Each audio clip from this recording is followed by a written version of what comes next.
人为心之根系，乃心之刚。兄子修其身是安百信仰。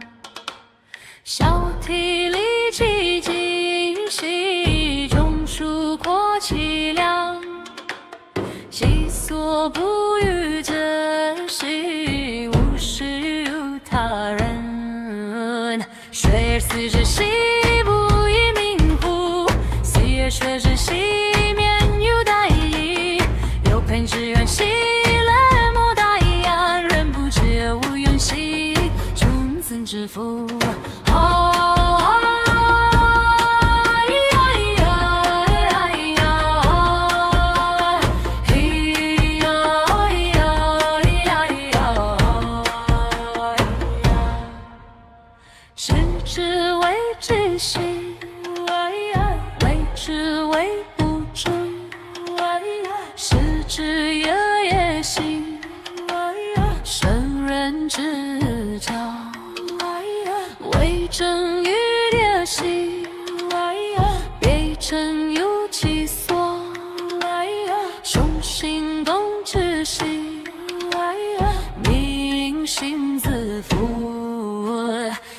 且知兮为何之？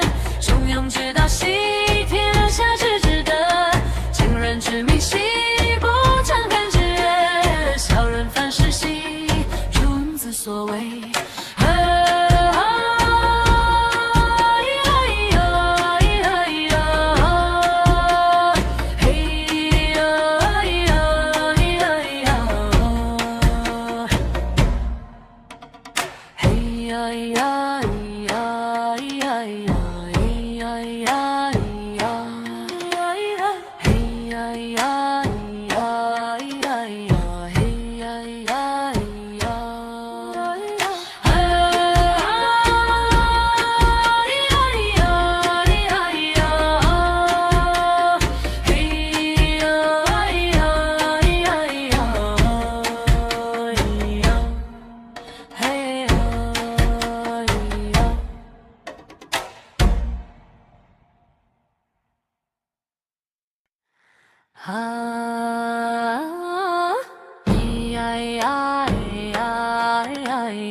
人为心之根系，乃心之刚。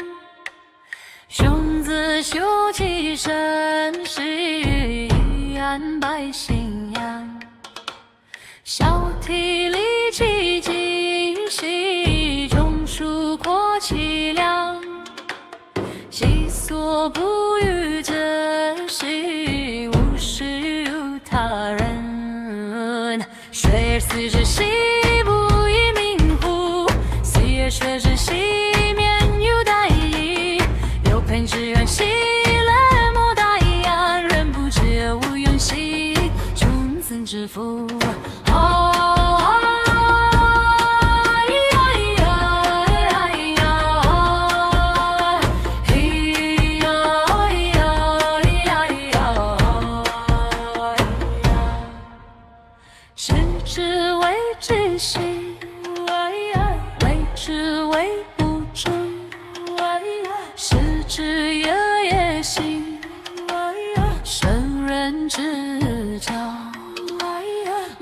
正雨的心，别成有其所，雄心动之心，民心自负，立业切之心，为何之？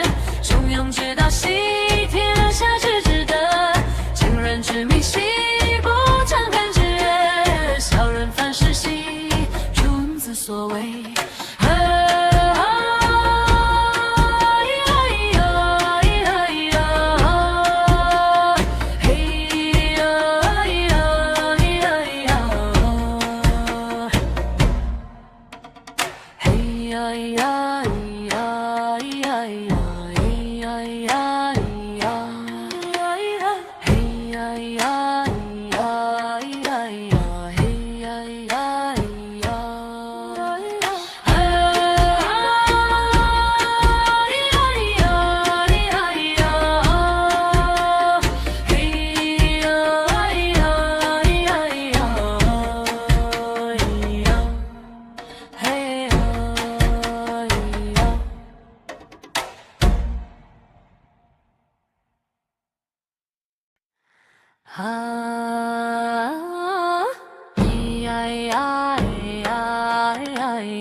人为心之根系，乃心之刚。雄子修其身，是安百姓养。小体力其精细，中枢扩其量。其所不欲者，是无事于他人。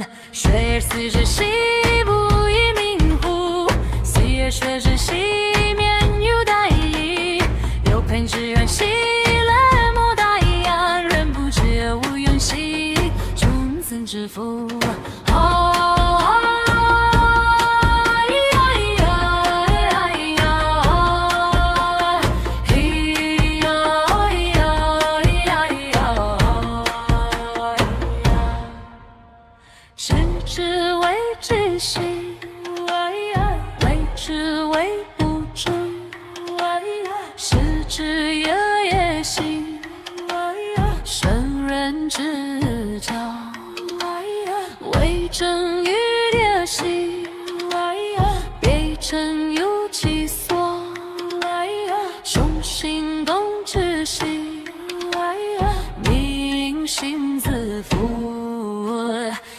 切之兮，为何之？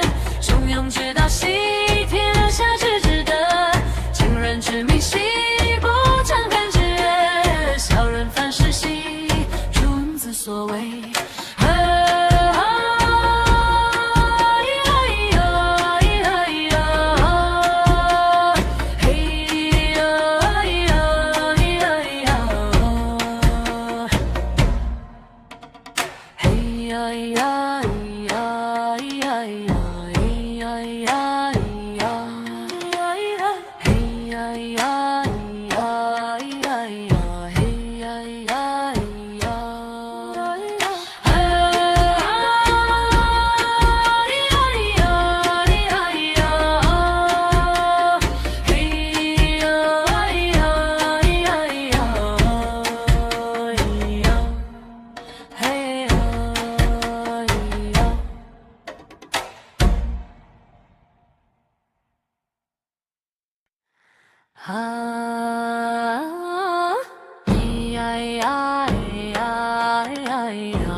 人为心之根系，乃心之刚。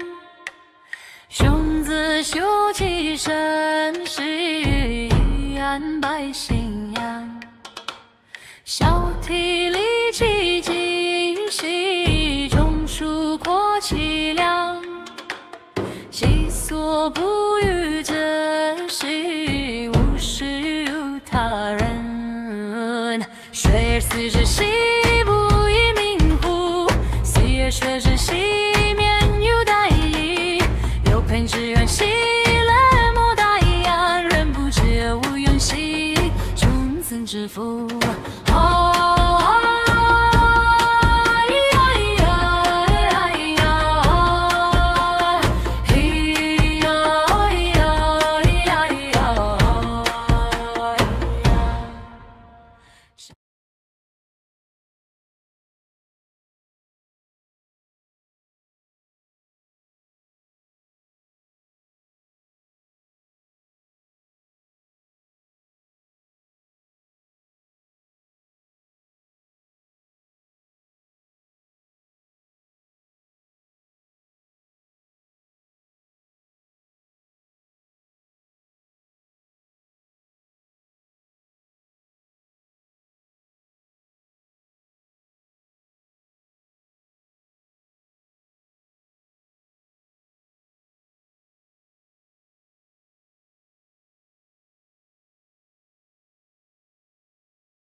the meat of what I was trying to say is that he was under an extreme amount of stress as he descended through the different rings of hell.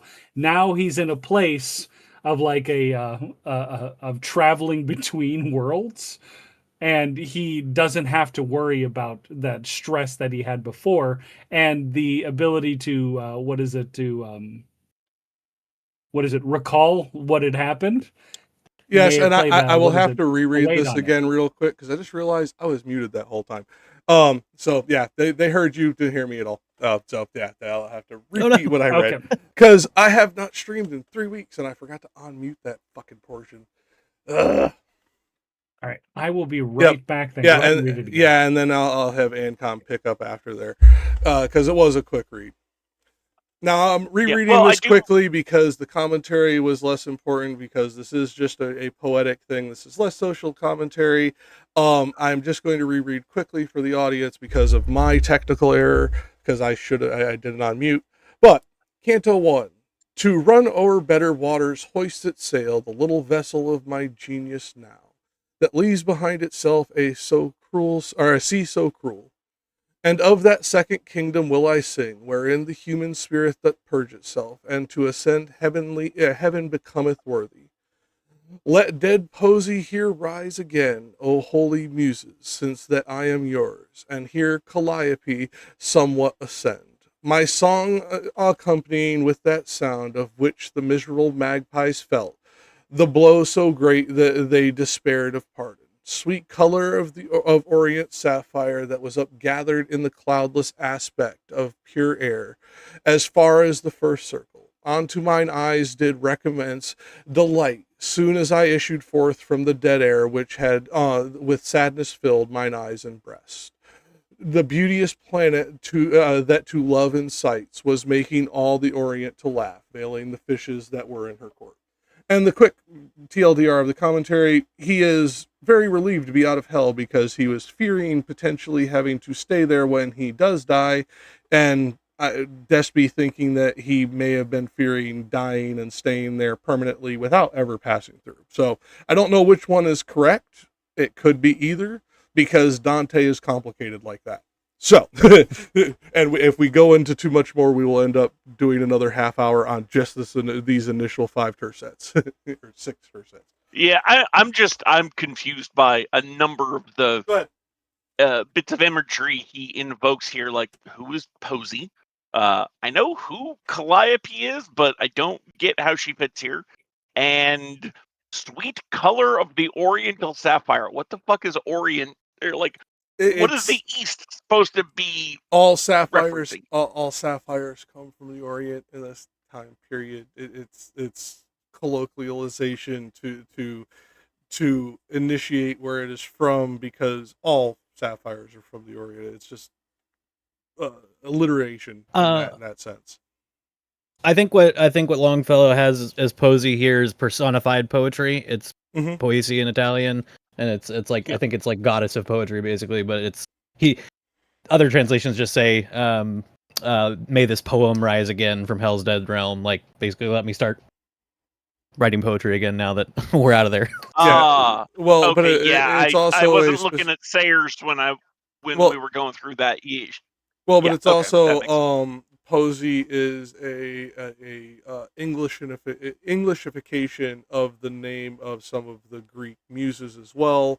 So like there is that as well. Like you see translations from I think it's Maygood or Good Weather, I forget now. But there's older translations where they will use that. So like I think that may be what it is too. Oh, right. For some reason, I thought Calliope was someone else, but Calliope is one of the muses. So and Calliope ascending because of the type of muse she is where that comes in. Yeah.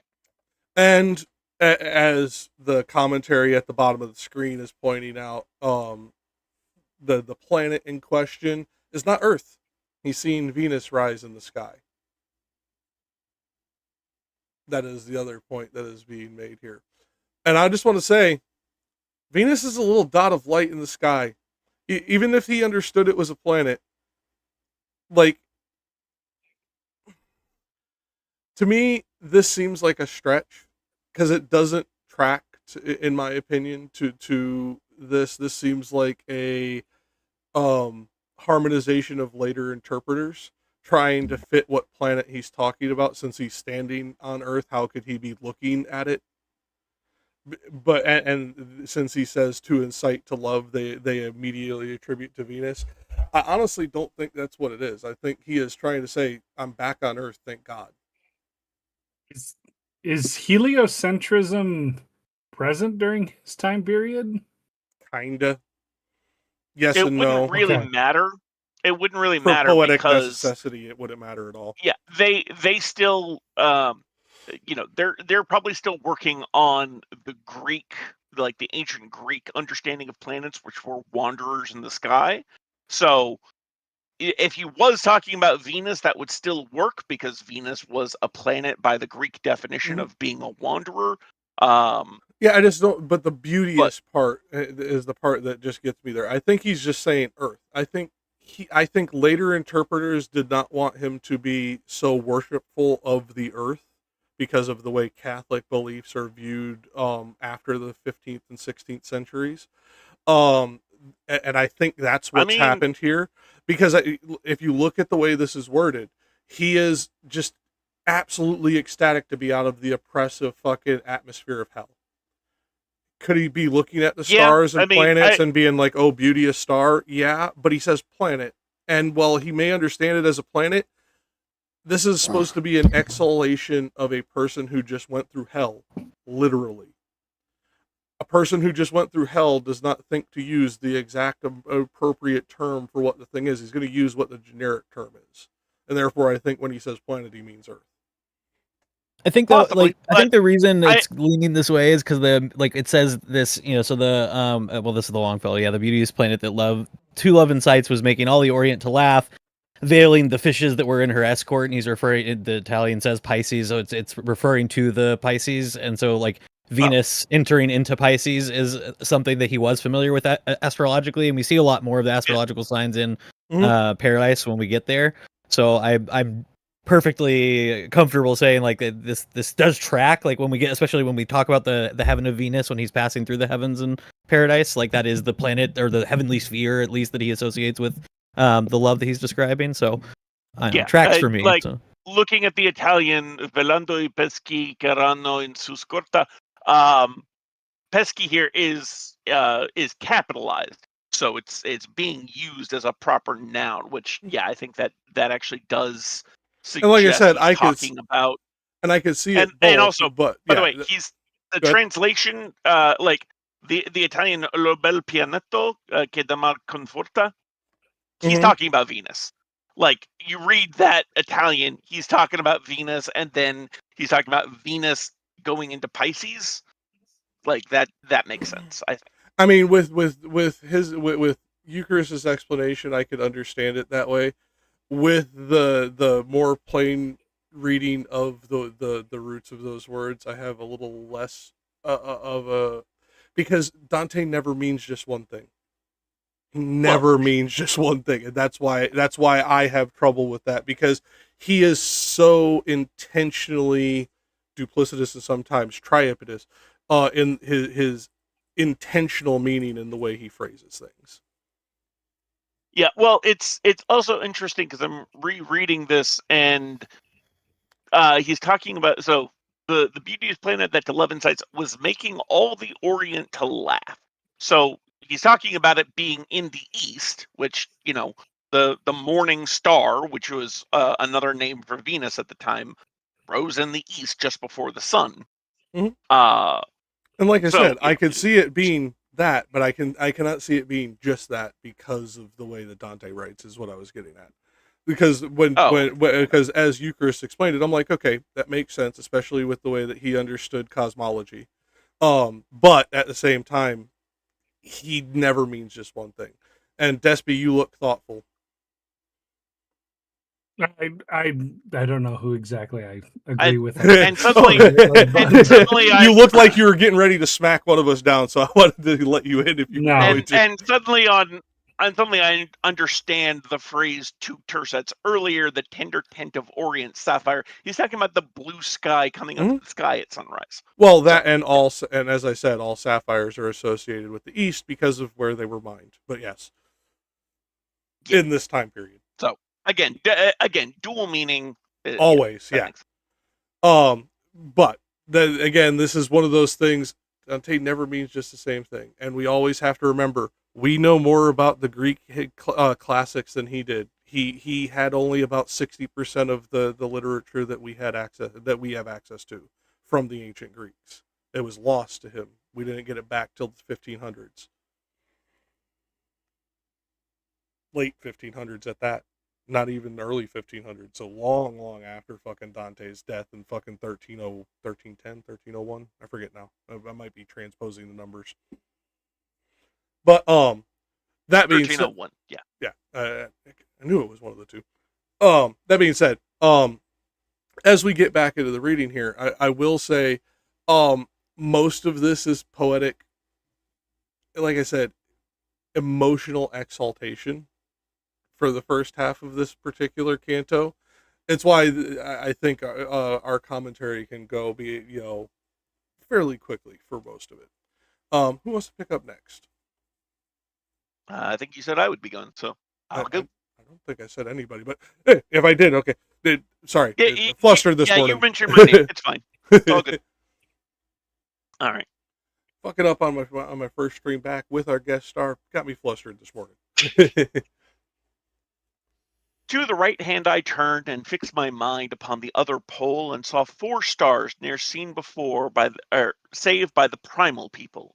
Rejoicing in their flamelets seemed the heaven, O thou septentrional and widowed sight, because thou art deprived of seeing these. When Yet from regarding them I in had the grave. What? Smack Longfellow in the grave, I know. I'm smacking Dante on this one. O settripiono vedivosito. Yeah, I know. We could have come up with a fucking translation into English. God damn it! All right, I'll get 2 shovels. Yeah, go on. When from regarding them I had withdrawn, turning a little to the other pole, there where the wain had disappeared already, I saw beside me an old man alone, worthy of so much reverence in his look that more owes not to father any son.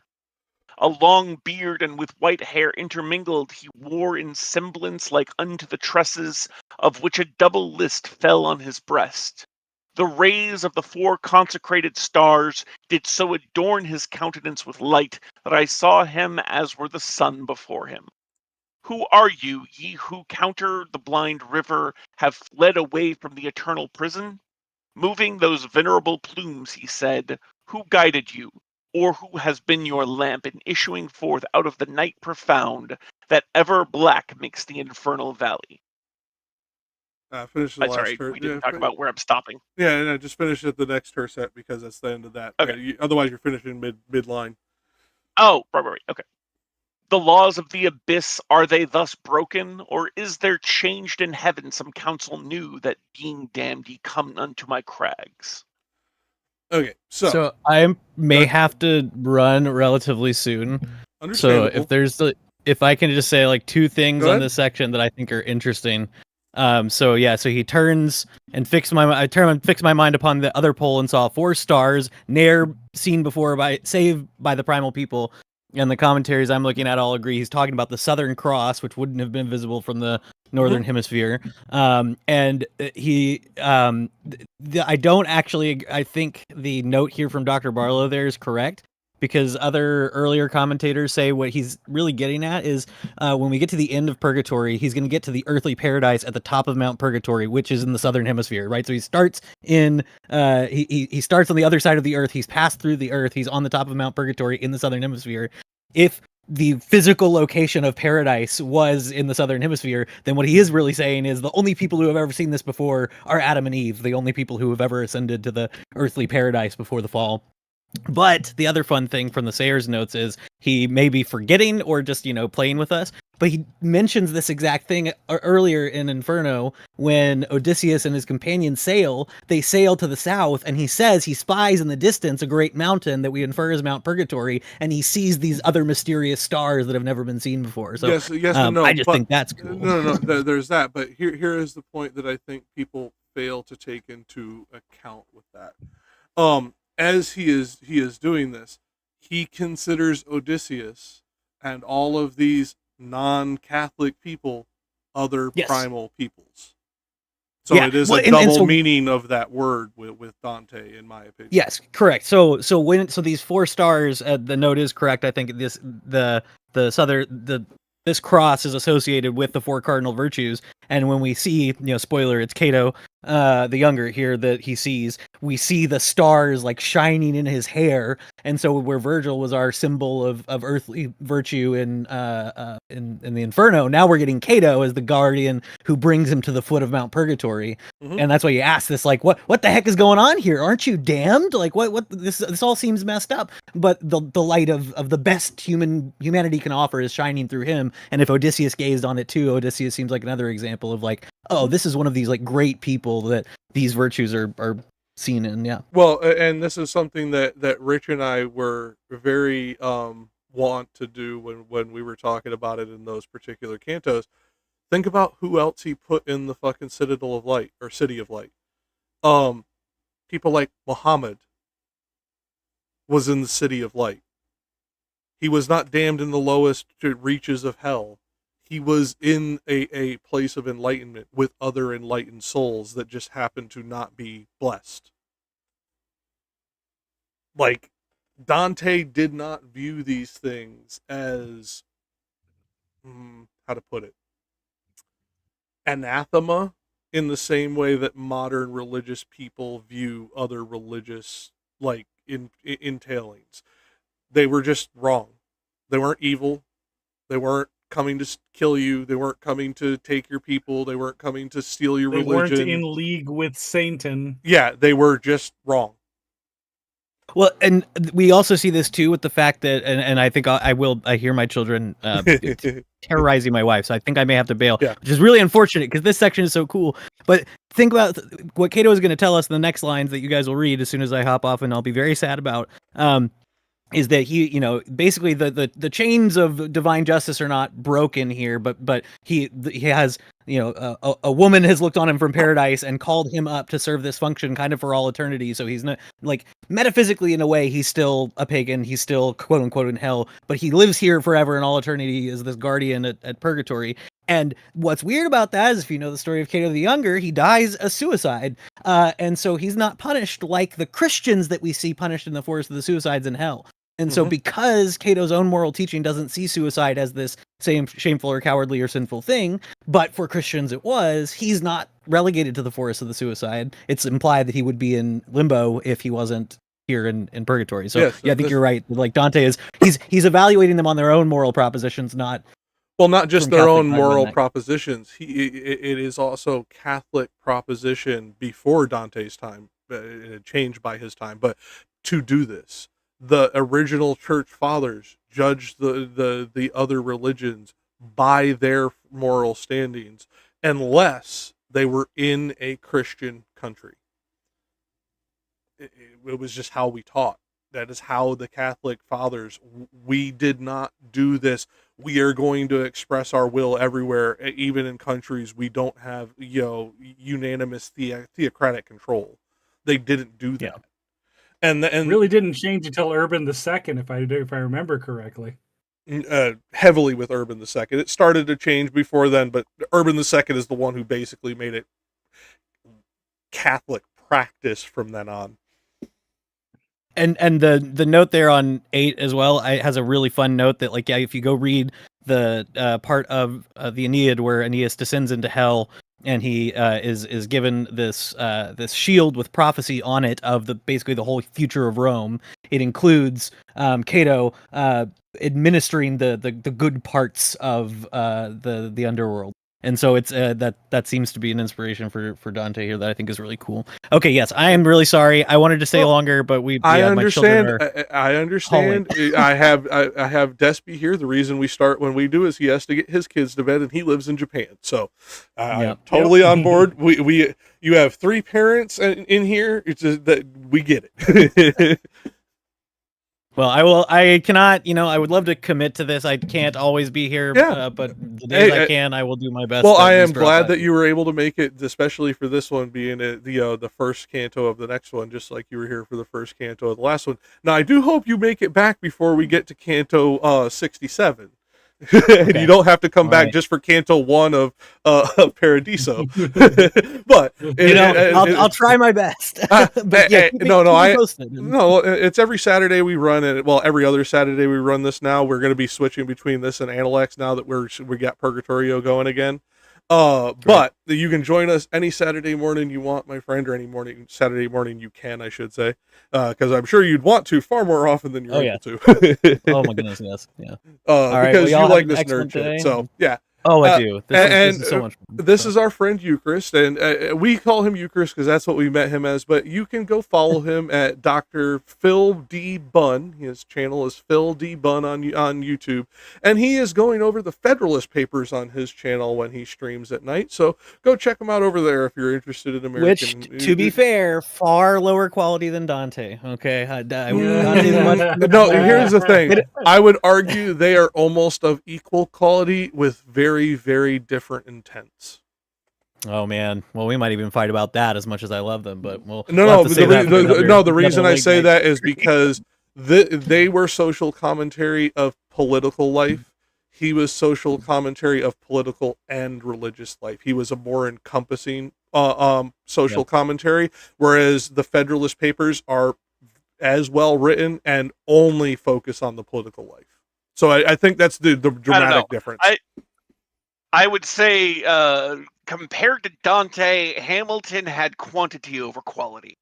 Yeah, but you have Jay in there as well, so and Jay was a very gifted writer. Yeah.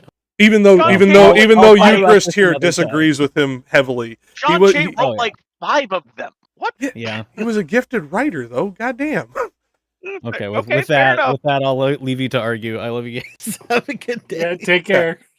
Yeah, I didn't say gifted thinker, gifted writer. Fair enough. I'm just saying, he only wrote like 5. I don't feel like Jay is. Yes, but as I was talking about, before we go into derailing onto that, I will bring up my small point that I bring up to Eucharist, because he teaches it as a uni-authored text because they chose to write and publish under a singular name. And I've been arguing with him his last 2 streams that he needs to teach them as univocal rather than other uni-authorship, due to the fact that there is argument within them. They are having a contentious argument with themselves, even though they are writing under the same name. So it is meant to be an internal critique of this univocal expression. Fair. And that's why I include Jay in with Hamilton and Adam. I include all within Madison, all within, because they all contributed. And while we don't know how much they did collaboratively, like how much they exchanged before publication, and we know in many cases they had almost none, but we don't know how much they did do as well. It's one of those things where no, you just teach as univocal, and to me that makes them all the same text. So, like, if I were to evaluate the Bible, it is not a uni-authored text by any stretch of the imagination. It's not a univocal text by any stretch of the imagination. But because it is assembled and treated as univocal, you have to judge it as univocal. I mean, I feel like you don't, though. I feel like when you're judging when you're judging their adherence to it, etc., like your internal critiques have to work on their internal consistencies. Okay. Well, I mean, I feel like even in the case of the Federalist Papers, yes, it may have been written synonymously by 3 as 1, but I don't think most people, even of the time, would have taken it as a single author. The writing styles of Hamilton and Madison It wasn't were different until enough that I think decades people, later that people tried to piece apart who wrote which one. It wasn't until yes, decades but like later. at the time, people would have noticed the different writing styles, And they may have and assumed, but they thought, didn't. But they did not consider it relevant until decades later. okay. And that's all I'm getting at. And that's why I say univocal over unit authorship, even though it's all Publius, it's not all Publius, as we know. Which is why we now label them with who wrote which one, because we have a very decent understanding of which ones were written by which. Yes. Now, I think that is useful, but not as useful as people think, and I think it should be taught both ways. Okay, sure. You should know who wrote which one, but then you should also evaluate them univocally because they chose to publish univocally. But okay, now back to this as before we derail onto that. Classic sidetrack. Well, the reason I say that is because I consider those papers as well written as this, because the only difference is he included more social commentary than political commentary, and he included theocratic commentary, therefore encompassing all of human commentary in his evaluation. And in doing so, that we elevate him more because he touches on things we hold more important. But he was doing the same thing. He was a commentarian. He was doing social commentary through poetry. And to bring a modern example before we get back into the reading and back to a poem, much like Maurice Ogden's The Hangman is a social commentary through poem. Okay, so, Despy. Yes. Small puppers, stop yelling at me. You just came in from outside. Okay, so, Despy, if you would like to pick up the reading, we're at... Where am I going to?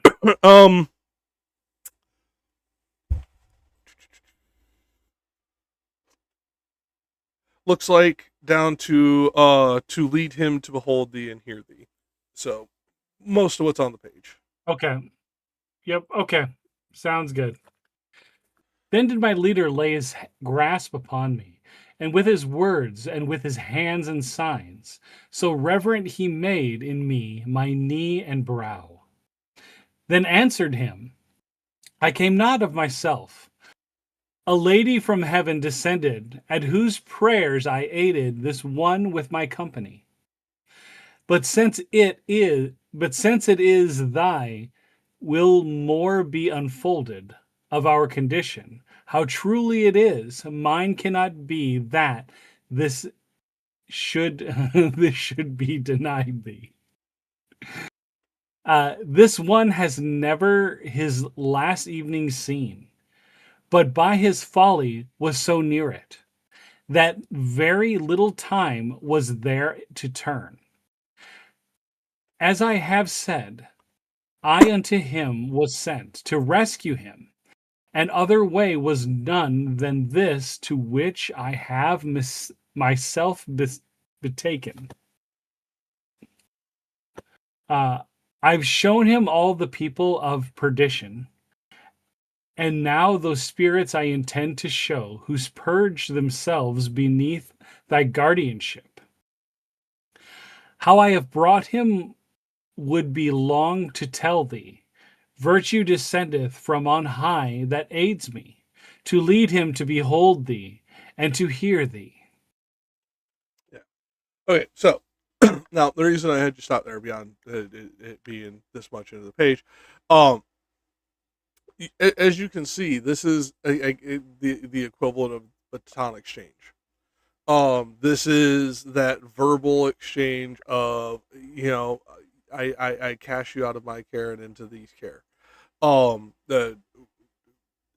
to put this into a non-Catholic expression, because I'm guarantee you most of the people who end up watching this are not going to be Catholic.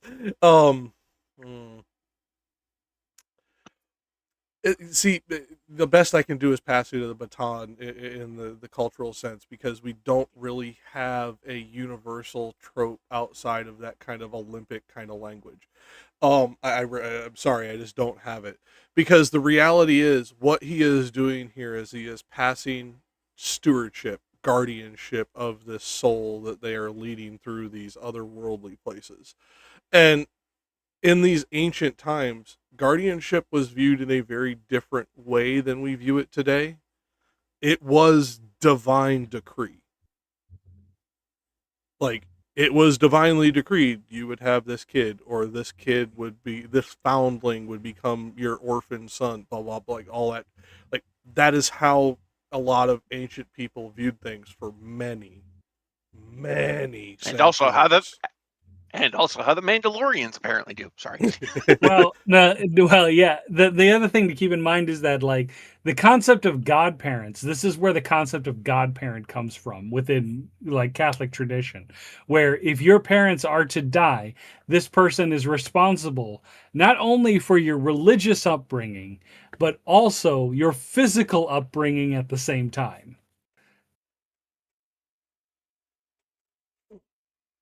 Okay. Yes. Yeah, fair. Yeah, but in modern sense, it's supposed to be just the person that's supposed to be responsible for your spiritual upbringing and not necessarily your physical upbringing. But in Dante's time period, this would have been somebody that would have been completely responsible for you. This would be the next of kin to even to if take they're care not of you. even if they're not next of kin. Yes.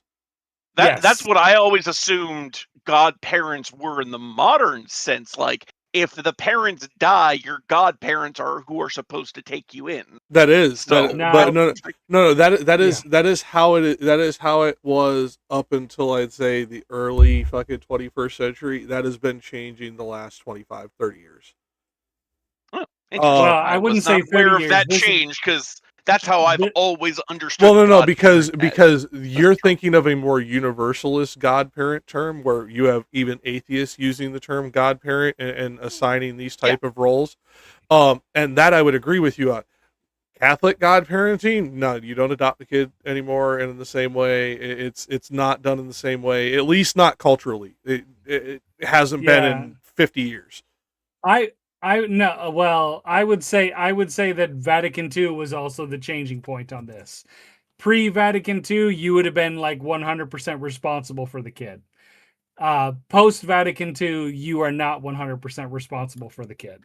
I'd have to look to make sure if the dates line up, but that sounds about right. I mean, like, I'd have to see if the culture literally just snapshot like that, and we know in many cases it did. I just don't know if it did on this one. In all honesty, it kind of did in a sense. Here's kind of what happened, okay? And this is the way that my dad explained it, because my dad literally lived through it. It was that when Vatican II actually happened, what ended up happening was that there were a lot of people that were unsure about how this new ecumenical council's decision was going to be implemented. So a lot of the priests continued to do things like their way. Some of them conformed to like a new system, some of them didn't. And what ended up happening is that a lot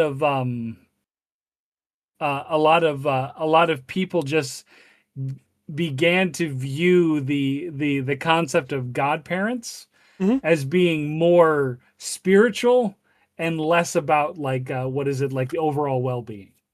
Well, and like I said, I'd have to look at the dates, because I think that sounds about right. From everything I've read, I'm a little too young to remember that particular shift. But it sounds about right. I know, like, at least in my childhood, we had seen the shift start to happen to, you were responsible, but you were responsible in that Mr. Daddy Warbucks type way, where you didn't really adopt them, you just kind of like showed up to the orphanage and shit. Like it like, I know that story ends a different way, but I'm just saying, like, it's that kind of paternalistic, but not actually family way, that kind of almost condescending paternalistic fashion started to happen in my childhood. So if I was seeing that in my childhood, it sounds right that 60s would be when it started.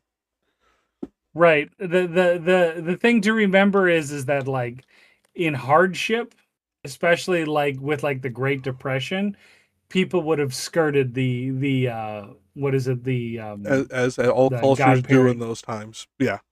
Like Correct. this is Correct. not this is not me shitting on the Catholics. This is me shitting on humans. Right. No, and I no, get that was that. to, I that get was to, that. no, I'm that was just to the audience, not you. right. And like I said, I get that. I'm just saying that like there are certain things that if a family was economically burdened or somebody was destitute or whatnot, they wouldn't take on another child. Yeah, I could agree with that, and that's a human thing. So like, yeah, this is us shitting on the Catholics as much as we tend to do in almost every one of these episodes. That's not what this one is. Well, since Rich is no longer with us, I have to be the one that bears that burden Well, but the of thing is, defending them. the thing is this isn't a matter of defending them because that's a thing of all cultures. Like let's look at fucking Taoism, Shintoism. No, let's look at Shintoism. Shintoism is the one where this should be the least fucking prevalent. How many times when Japan has gone through famines have we seen this exact thing happen in your culture? Well, I mean, the other thing is that like I don't. This is gonna sound horrid, and it's gonna sound bad, It's about religion. and It it's gonna always sound does. absolutely disgusting, but it is historically relevant. Nobody is considered a person until after they're 7. Yeah, I know. So I mean, that's a thing to keep in mind, that infanticide was a very common practice in Japan and had to be outlawed during the Meiji, what is it, the Meiji Constitution, because it was a common practice. Stinky bird. Get the hell up. Go back. Woo. Let's get gassed out by the dog. Yes. And before anybody in the audience gets really upset with Japan, this was true in Europe until like the 1920s. Yeah. Like this was true in Europe until like the beginning of World War One. So don't think this is a Japan exclusive thing. Yeah. Like you had a dozen kids because more than likely 6 to 7 of them were going to fucking be in a casket before they hit 5. Yep. Like people don't understand that. It's really horrid, and it sounds completely heartless to talk about it in this kind of emotionless way. You talk about it like this so you don't fucking cry about it. Yeah. It's fucking absolutely unfucking godly to think about the shit that some of these kids went through just because their parents were like, well, we need to have kids to take care of us when we're older, so we need to keep popping out enough to make sure we have, one that lives to adulthood. Well, the one that lives to adulthood, and one that can take over the farm. No, yeah, one that can take over the estate. The heir and the spare. Yeah. Yeah, like I said, and we're speaking very heartlessly about it. Humans were very heartless. We're only recently becoming very emotionally grounded peoples, as far as like right. to other people groups. Okay, but now the last thing I'll say on the commentary here is the way that Cato has been speaking here. As Eucharist was wont to point out, he is treated as a venerable elder. He is treated as somebody who could be trusted with such things, despite being a heretic, despite being damned. Like despite being someone who committed suicide, which is a mortal sin within the Catholic Church. Yeah, like this is even with all of that, Dante brings up the way that this is, because this is how this was viewed back then. This would not have been shocking. It would have been a little bit shocking because of who he chose, but not shocking that he chose somebody who could be in this particular light. It would be, oh, why did he choose Cato over blank? not why did he choose Cato, that person who committed suicide. They would immediately be going, oh, well, okay, he was wise and he could be trusted to push his own teachings aside and raise the kid as he. Okay, yeah, that makes sense. They instantly grasp that, because that was also part of the responsibility. For example, there was a pope who was a godfather to a fucking it wasn't a sultan's kid, but it was one of the sultan's families kid. It was a Muslim child. Yes. He was the godfather to a Muslim child. Yes, and that was a pope. So like this was a practice that was ubiquitous across Abrahamic cultures, period, Jewish, Christian, or Islamic, because of the way they viewed the importance of passing on to the next generation. Okay, so because just so we could bring this back into a more holistic view of these practices, and therefore why this is shocking to us today, but it would have been very thought-provoking social commentary back then. Unfortunately, we did not get Eucharist's dulcet tones for the reading, so I'll have to take over again, and you'll have to deal with my Midwestern shit. Oh, now, God, no. Now may it please thee to vouchsafe his coming. He seeketh liberty, which is so dear. As knoweth he who life for her refuses. Thou knowest it, since for her to thee not bitter was death in Utica, where thou didst leave this vesture that will shine so the great day. By us the eternal edicts are not broken, since this one lives and Minos binds not me, but of that circle I, where of the... You okay? Hold on a second.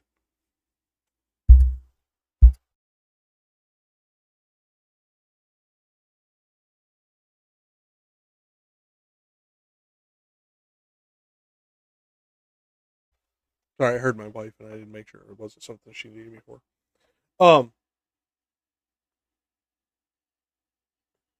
Where was I? By us the eternal edicts are not broken, and since this one lives, and Minos binds me not. But of that circle where I of the chaste. Eyes of thy Marcia. Yeah, Marcia. Who in looks still praise thee, O holy breast. To hold her as thy own, for her love then incline thyself unto us. Permit us through thy sevenfold realm to go. I will take back this grace from thee to her, if to be mentioned there below thou deignest. Okay, so, I mean, obviously, we went over Minos as we were in hell. Don't think we need to do too much of a refresher course on that particular section of mythology. I think everybody is intimately familiar with the histories and the mythologies of Minos at this point, because it has been used in so many other stories outside of Dante. But I will point out that there is a particular way that he phrases this here that, at least to me, I always found interesting. O holy rest, to her as to thine own, for her love then incline itself unto us. The way that this is phrased, at least to me, he is mimicking a particular middle age blessing, because this doesn't come from the Bible. This doesn't come from anything like that. But if you dig through Catholic literature, there are blessings that sound very similar to this. Very, very similar to this. And I think he is trying to intentionally mimic that. And he does this previously in Canto 20? Yeah. Where he intentionally mirrors a blessing in a way that is synonymous to the region that he is in. In the previous, it was in hell. Now we are at the base of Mount Purgatorio. I think this is the equivalent of the traveler's blessing that we get from the Middle Ages. Traveler's blessing? Like, I are you talking like the blessing of Saint Peter? Are you talking which blessing are you talking about? The blessing of crossing the river.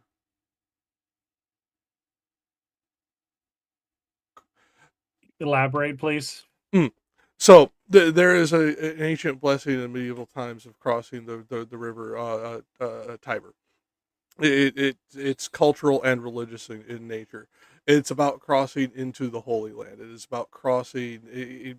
Basically, it was for missionaries that were leaving Rome. As you cross the river Tiber, you are entering lands unholy. It is blessing you on your travels. Come back home safely, etc. It is that same kind of thing because herself.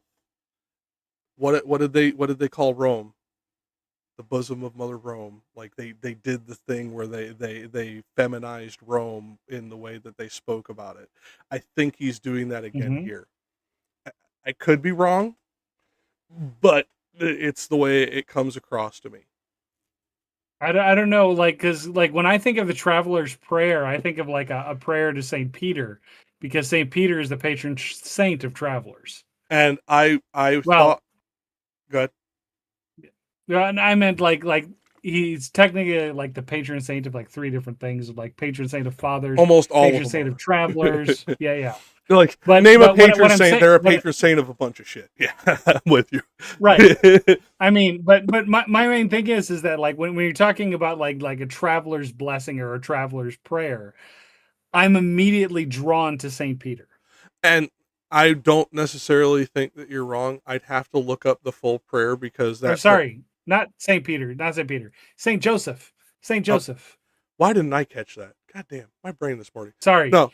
Yeah, I definitely fucked that up. But like Saint Joseph is supposed to be the patron saint of travelers.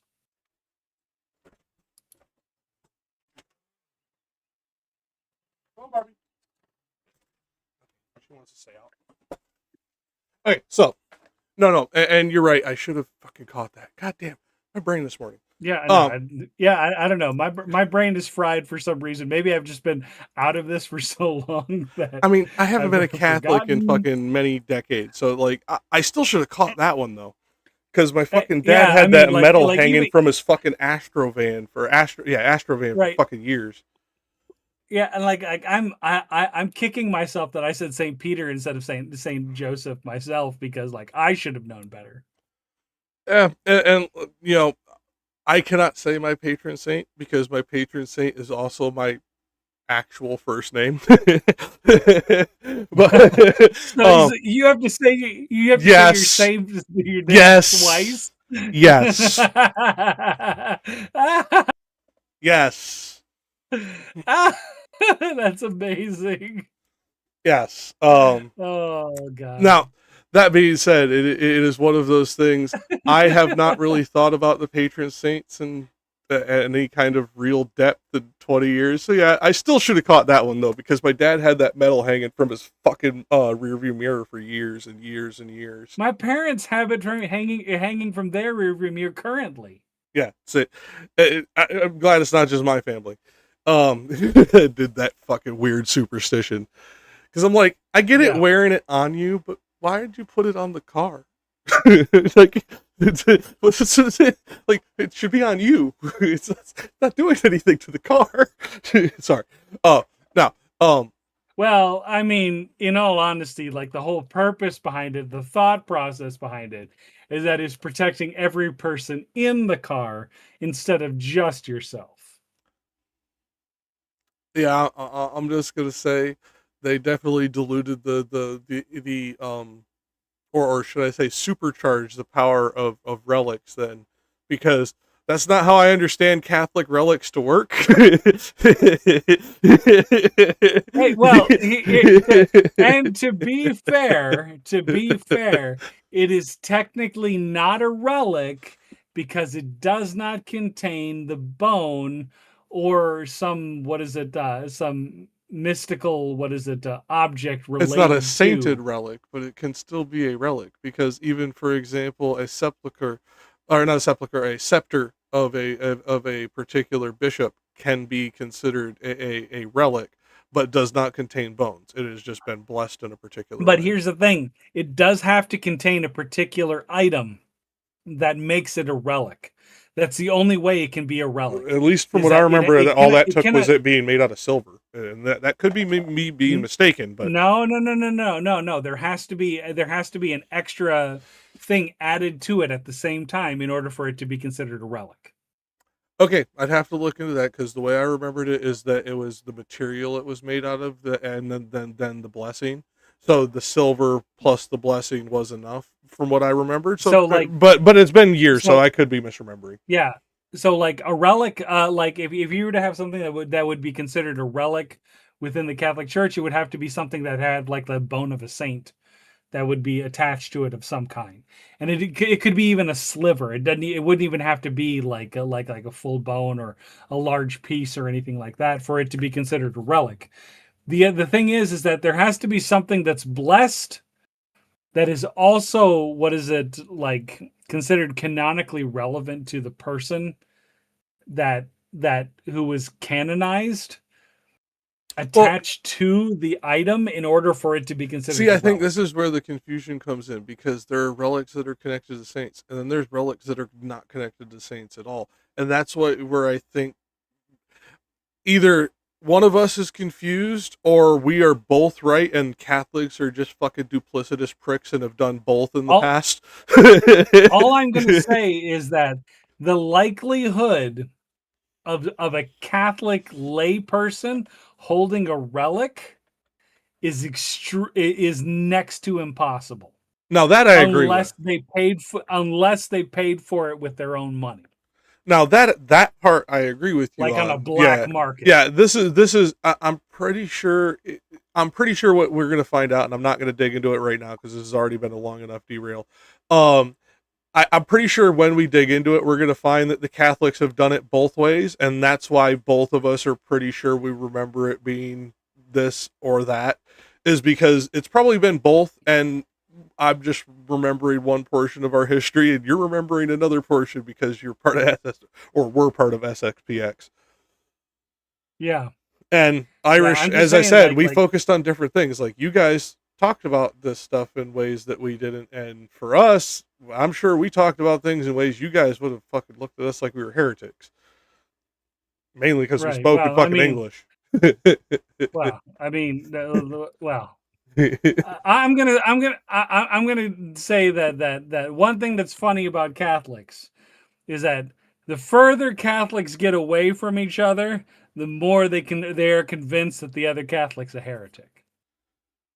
Yeah. I mean, let's be honest, that's Christianity. Okay, so now back to this. Now I will point out, we will bring in the cosmology again, as we did in the first canto, all those many months ago now. The sevenfold path. This is the same way that we are dealing with it here. Yes, I know we technically dealt with a lot more circles within circles within circles and all of that stuff, but there is the 9 hells, the 7 circles of heaven, and the 7 peaks of the Purgatorio mountain range. Don't forget, Purgatorio also has circles. Yeah.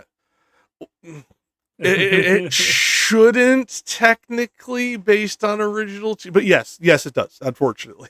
But if we go by the original teachings on this, because these are essentially inculcations of outside cultures, etc., we get certain edifices like the 7 peaks, therefore reminiscent of more ancient Zoroastrian mythologies and things like that, because they were incorporating Zoroastrian peoples and so on and so forth. Lots of shit gets brought into Christianity, Judaism, and Islam from outside cultures as they meet up with said cultures, and it's really difficult unless you have somebody who is extremely educated in this subject to piece it apart effectively.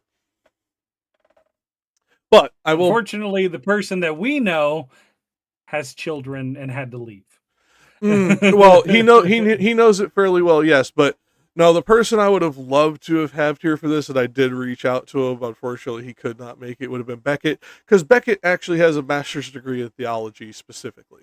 And he did very heavy focus on Catholic fucking, mysticism and things like that because he's a Catholic, unlike you, Chris. So he has a little bit more vested self-interest in some of the things he learned because Right, of it. but doesn't Eucharist have a PhD in theology? No, he's a PhD in poli-sci.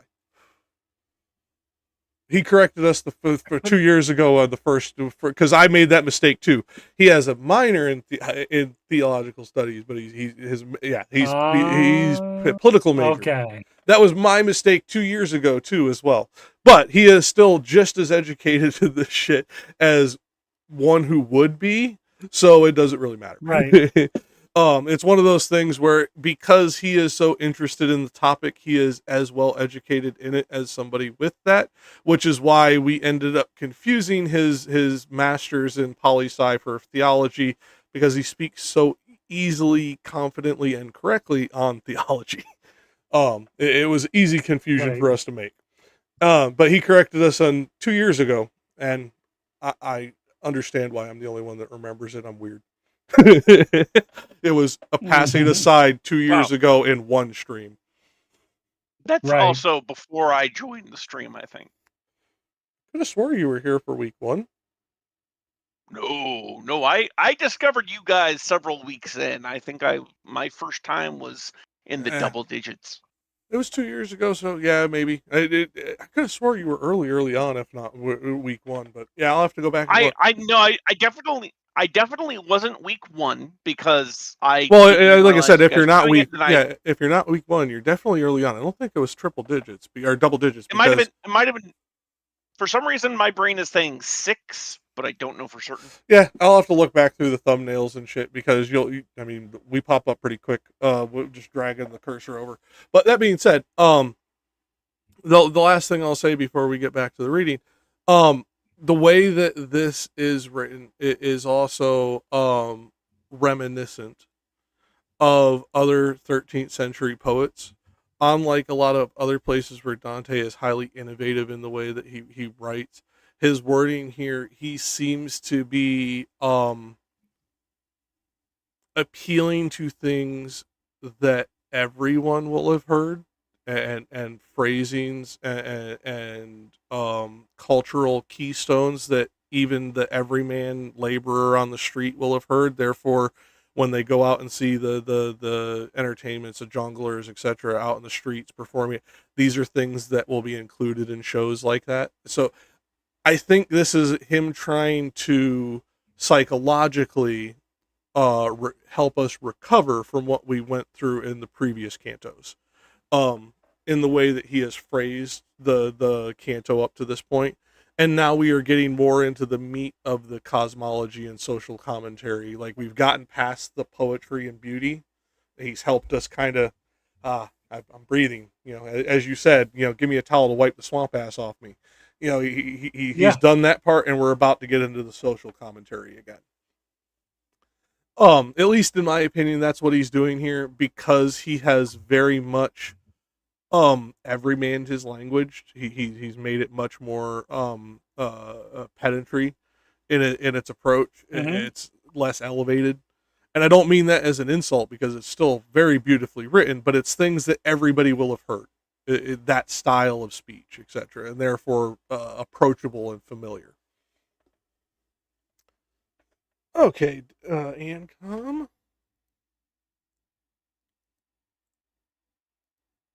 What you got for me?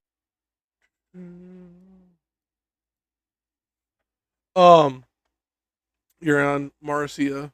I don't remember the line, and we're not using the spreadsheet right now, so that wouldn't help you anyways. But it's Marcia so pleasing. And So, it's right here on screen. Marcia so pleasing was onto mine eyes. Yep. Page Sorry, 4. I'm finding it on my copy. There it is. Found it. And it looks Line like 85. you're gonna Got it. and you're gonna be going down to the plane onto its lower boundaries. Seems like the next natural stopping point.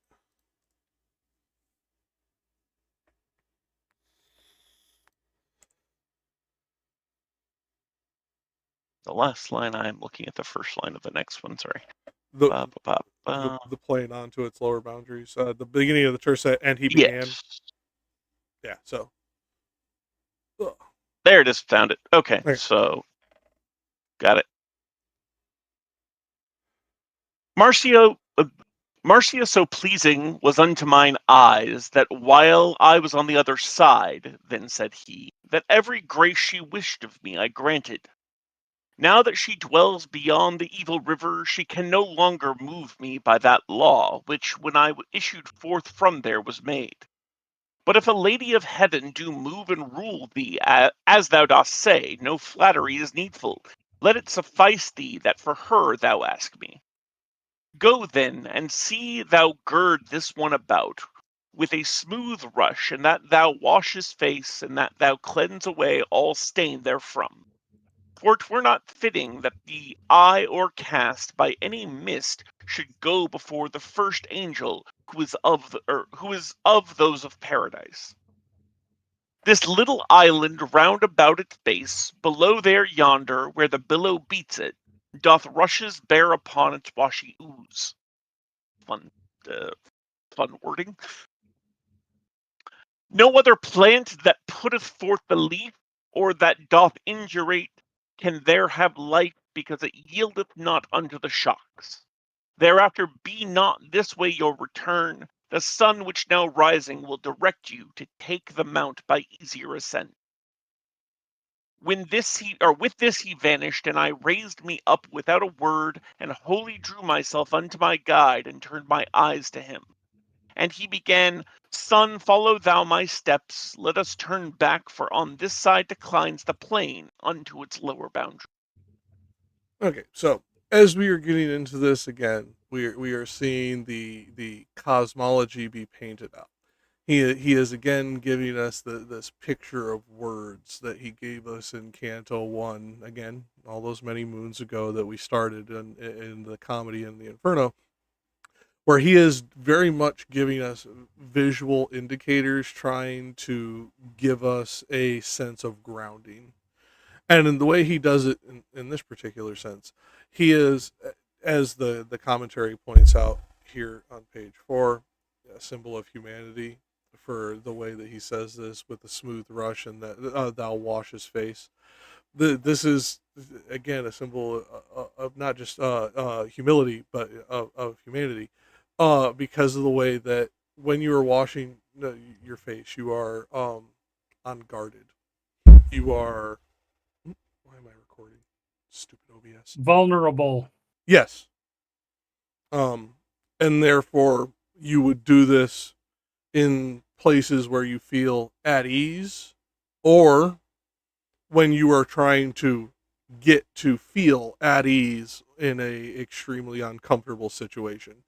And I would say that he is doing a sense of both here in this visualization, because where did we start in hell? We didn't start in hell. We started outside of hell, outside by the three beasts. We started on plains, on the foothills. We started in the this wolf, the lion, and the what was the other one? The tiger?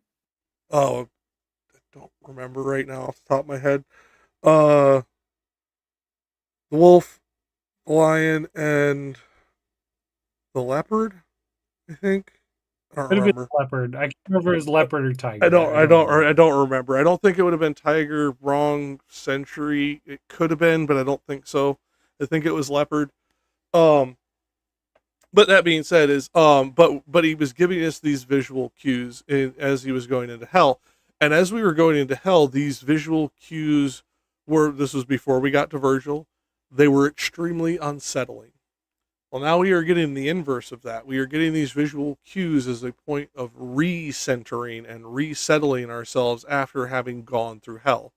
We are no longer getting visual cues of sharp, jagged rocks. We are getting gentle descending boundaries and flowing plains going towards Mount Purgatorio.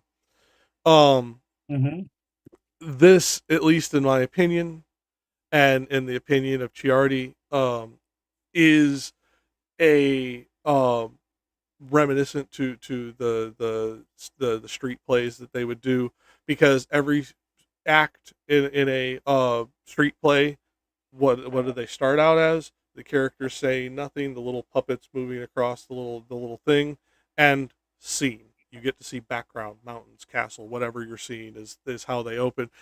He believes it is essentially doing the same thing in this effect here, but in literary form, therefore elevated version. And so you have to know this part of the cultural context to see that, but that's what Chiardi thinks it is. And honestly, it feels like that to me too, because again, look at his languaging here. He has brought it back to very simplistic, very universal language that is not going to be difficult to follow. He is not saying anything that is going to require you to be highly educated to understand. He is trying to bring you into a sense of ease, or at least out of a sense of dis-ease. Yeah. Now, on to that, I will say this. Also, notice the lack of deference. This is not Virgil anymore. It's not my master. It's my guide. And yes, he called Virgil his guide at several instances, but it was always after a sense of like high reverence for Virgil. And I think this goes back into what Rich would have loved to have brought up, that Dante loved Virgil in a way that most people don't truly understand. This person, this pagan who lived centuries before, like never fucking met this person, obviously, but loved him in a very real and visceral way that we now see lacking on Cato. We see lacking that same level of reverence. It's still respect, but the reverence is gone. The love is gone. We get a more universalist approach again. And I think, again, that is intentional. I just don't know what it means. Like, I think it's highly intentional, but I have no idea what Dante's trying to say behind it. And as I look through commentaries, a lot of different commentaries don't agree, so I don't think anybody truly knows. And it's possible that nobody agrees. I'm just going to throw something out there. Might be throwing shit at the wall, but maybe it's one of those things where it's never meet your heroes. And it might be. And that's what I'm saying. It's one of those things. Yeah. I don't know what it is, but it seems highly intentional that the language shifted from reverence to mere respect. And he doesn't do anything unintentionally.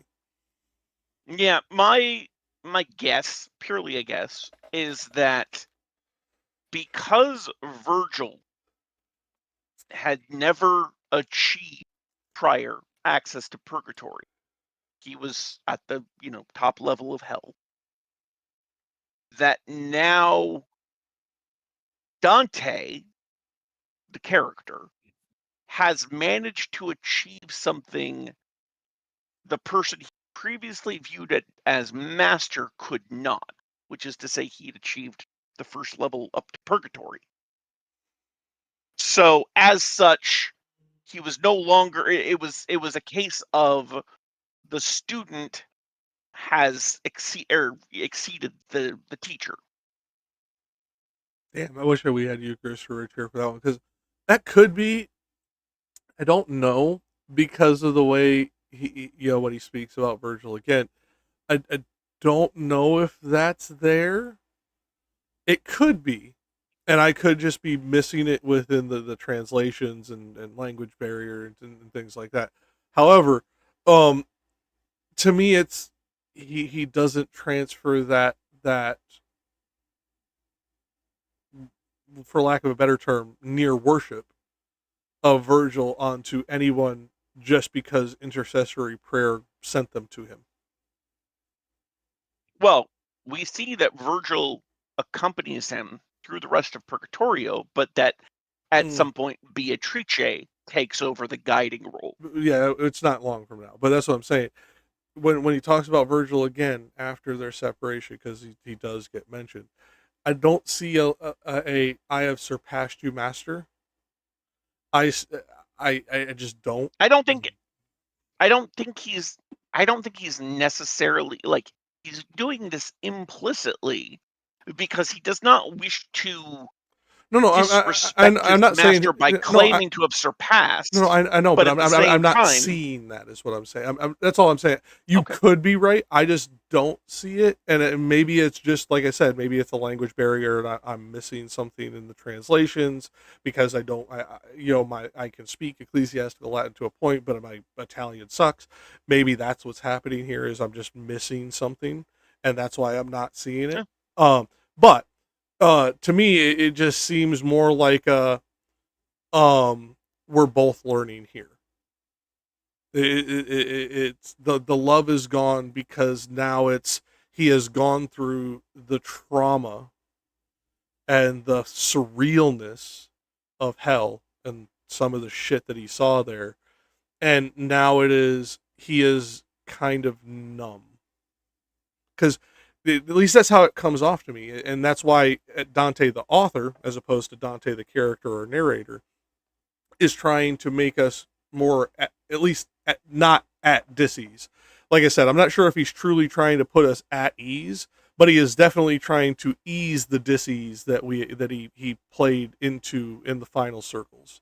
I mean, think about it. Going through the circle with Judas, you had words in there, in particular phrasings in there that it's sorry, I just to check if this was actually the case, I went to Purgatorio 2, and he calls him master.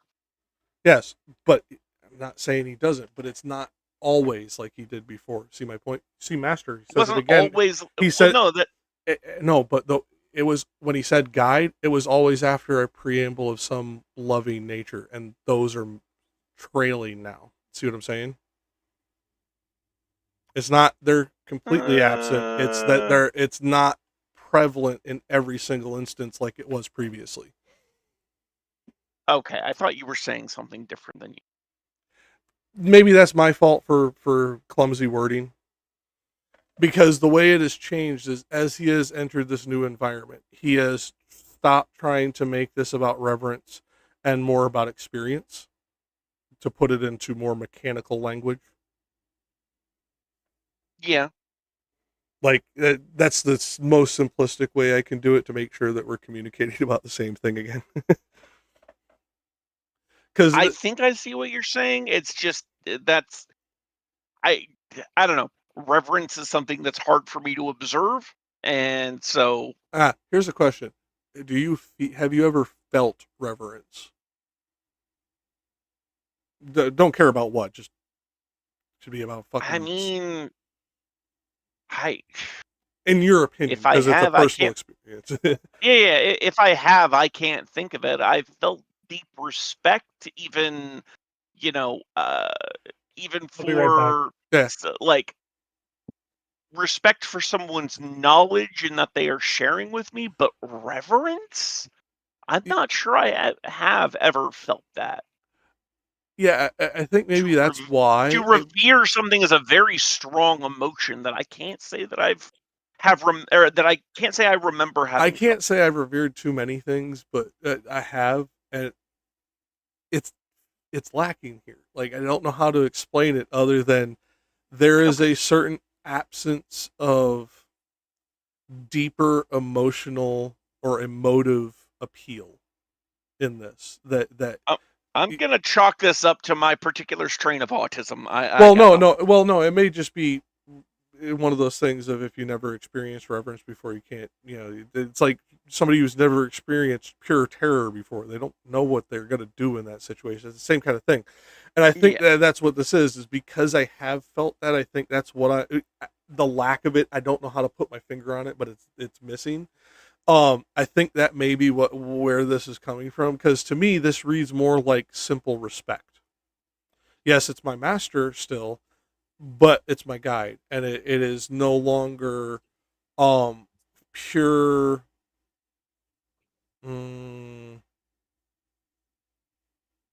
deference to. You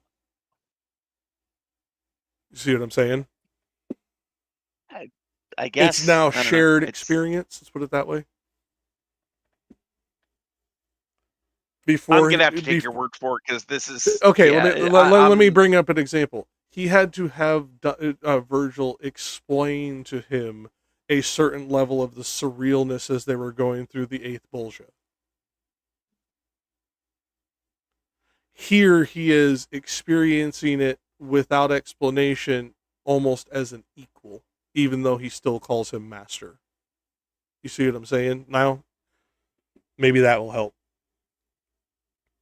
Like, he had to have his even what he was seeing explained to him, in previous areas because of how absolutely unreal it was, and now he's back to experiencing it like he did in the first canto of Inferno. It's back to semi-equal again. Yeah, that's kind of where I was trying to go with that whole student surpassing the master. Yeah, and maybe that's my own thing, because surpassing to me it would indicate a level of not necessarily superiority, but like he would feel like he had done something impossible to Virgil. But this isn't something that was impossible to Virgil because of Virgil. This was something that was impossible to Virgil because of time. The world had not known, so on and so forth. Like, how could Virgil have been? The same way he shows that deference to the ancient Greeks in hell, etc. It's the same kind of thing. So I don't know, and I could be totally off, but that feels like what it's here, because he has gotten more pedestrian in his language again. He's appealing to the everyman as opposed to critiquing the elites.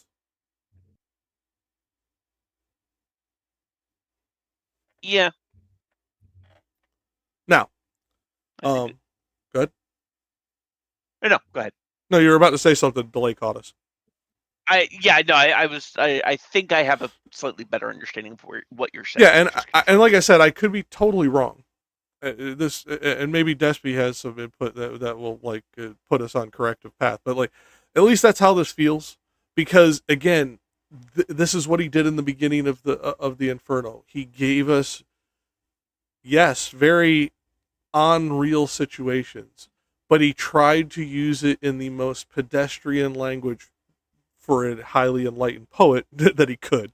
It was not, oh, you're only going to understand this if you went through freaking, 8 years of tutoring with this freaking private tutor from freaking, Morocco, type shit.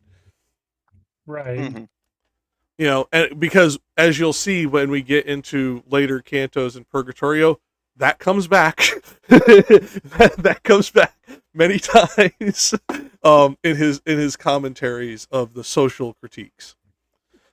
Could also be like what Ancom was saying about them experiencing it in the same way, that even if Virgil is his guide, Virgil had went to the bottom of hell and had come back even before Dante had got there. Virgil hadn't been to Purgatory in essence. Yeah. So they were both experiencing Purgatorio anew. Virgil had prior experience up until this point. Yes. Right. And that's why when you said surpass, it didn't feel right to me, because at this point they're now equal. You know what I mean? Okay.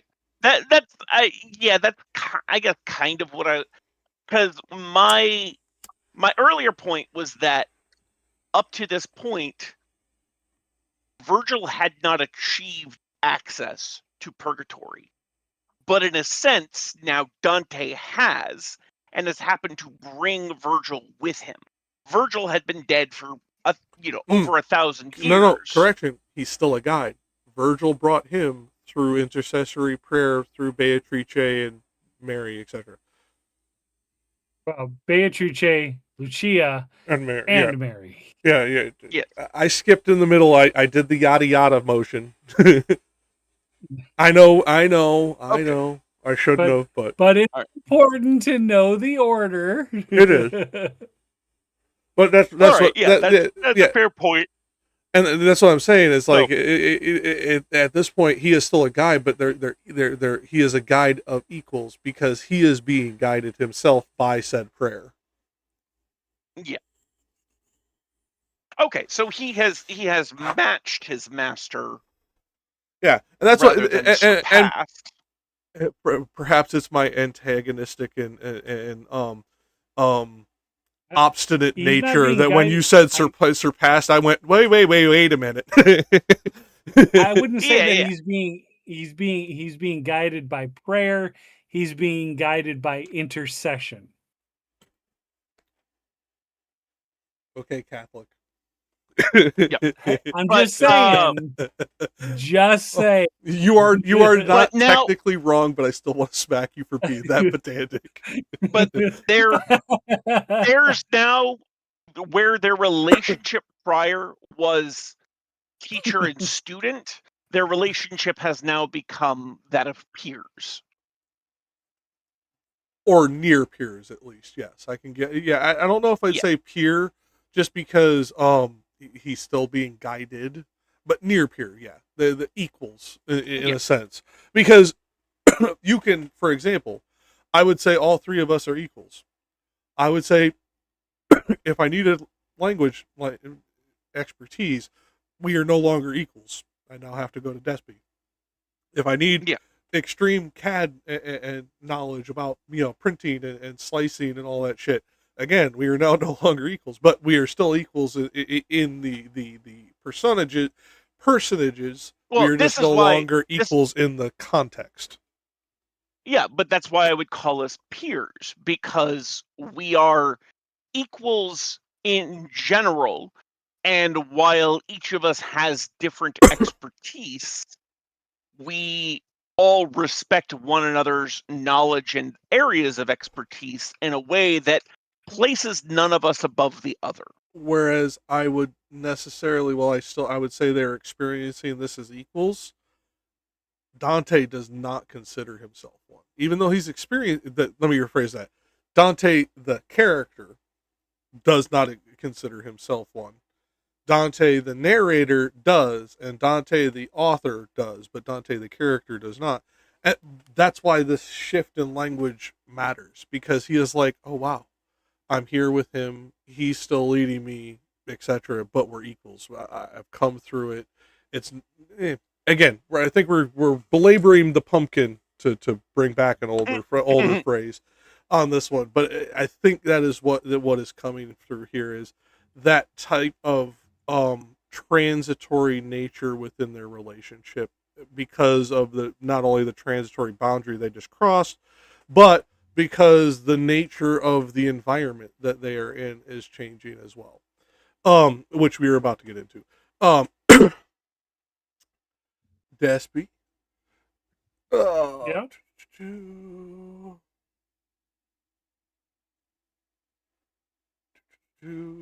I mean, technically you should stop in the middle, but there's not enough to do it. Just read through to the end. Okay, read through all the way to the end. Because, where am I starting again? What was the last line? The dawn was vanquishing. It's right in the middle of the page, right here. Dawn was vanquishing. Okay, I see it. Yeah. I forgot tercet 1 was this short. I thought we had another 3 tercets, or the Canto 1 was this short. I thought we had 3 more tercets after this page. Okay, let me find. The dawn was vanquishing. Okay, I found it. And you said finish off till the end? Yep. Okay. The dawn was vanquishing the matin hour, which fled before it. So that from afar I recognized the trembling of the sea. Along the solitary plain we went, as one who would unto the lost road returns, until he finds it seems to go in vain. As soon as we were to come to where the dew fights the sun, and, being in part of where shadows fall, still evaporates. But of his hands upon the grass outspread in gentle manner did the master place, whence I, who of his action was aware, extended unto him my tearful cheeks. There did I make me uncovered wholly, that hue which hell could cover up in me. Then came we down upon the desert shore, which never yet saw navigate its waters any that after had known return. There we begirt Hebert. me. There he begirt me, as as the other pleased. Oh, marvelous! For even as he culled the humble plant, such it sprang up again. Suddenly there were he uprooted it. Yes. Okay. So I can tell you're tired because you ignored half the punctuation, and there was another thing you did, and that's fine. But there's another thing you did. Both of his hands, not butt of his hands. That being said, did I say butt? Yeah. Oh, well, my bad. And no, it's fine. I can just tell you're tired because I'm normally the one who misspeaks that badly, not you. That being said, as we are getting to the end of this, there is 2 points that I would like to make. So, first of all, Matin hour. This is a canonical liturgical hour. I forget if it's 4 to 6 or 6 to 8. It's one of the early morning hours. You're supposed to do certain prayers at this time. It basically, unless you're a fucking priest or a nun or highly, highly, highly devoutly Catholic, you are not going to know this fucking term. So that is what this is referring to. The Matin hour? Yeah. It's talking about This early is where, mornings, early morning prayers. If I'm not mistaken, this is also the term where matinee comes from. I don't know if that's true. I'd have to look it up. In fact, let me look that up. If I'm not mistaken, this is where matinee comes from. Because matinee is an early morning show. Oh, yeah, it did. Yeah, I didn't know that. Comes the French word for morning, which is matin. Well, that I understood, but I didn't know if it had, just because they're both Latin languages, I didn't know if they actually had a cultural overlap like that, or if it was just linguistic overlap. That's why I just didn't know, and I didn't want to say for sure without looking it up. Yep. Now that being said, I only know this because I read historical fiction books about shit that happens to involve Catholics, because 90% of Catholics don't fucking talk about these hours anymore. Like, we talk about normal 24 hours of the clock. We do not use these fucking medieval terms for these fucking hours anymore. Like, at least most people don't. Like, even like hardcore Catholics, most people do not use these terms anymore. No, you'd be hard pressed to find somebody that outside of uses clergy, that on the regular. Outside of clergy, and then I would honestly say that 95% of Catholics have no idea what Vespers, Benediction, and Adoration is. Well, okay, I will minorly push back on that. They know it as the cultural meanings of those terms, but yeah, they wouldn't be able to tell you what hours of the day that is. No, not a fucking chance in hell. And for those of you who do not understand what we're talking about, the way that the Catholics broke up hours were into prayer hours, essentially. Certain duties in the day were broken down into the certain hours, and they were given specific names, as opposed to the way that we break our clock apart today. To use this in a way that is a little bit more recent, that you may have a little bit more experience with, because there's been a lot of games and TV shows and movies that have involved it. In the Navy, people would say 6 bells or 8 bells. This didn't mean 6 o'clock or 8 o'clock. These were different times, but it was very unique to the Navy. It's the same thing here for Catholic clergy. Yep.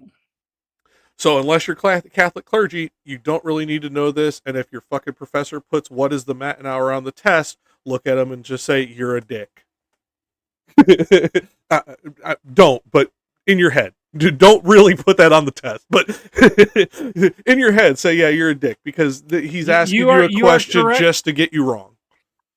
You are correct to assess him as a dick.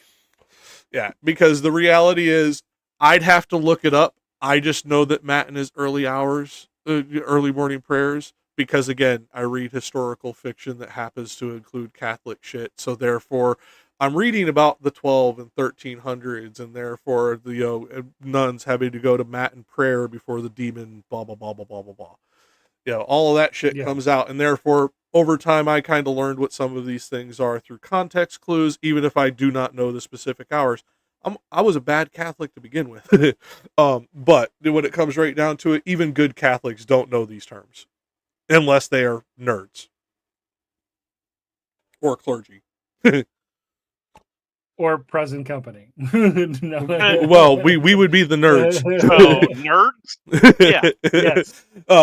Now that being said, it's one of these things. To jokes aside, the reason that this is important, this is to symbolize the passage of day. This is a significant portion because, as we were talking about, this is a 3-day trip.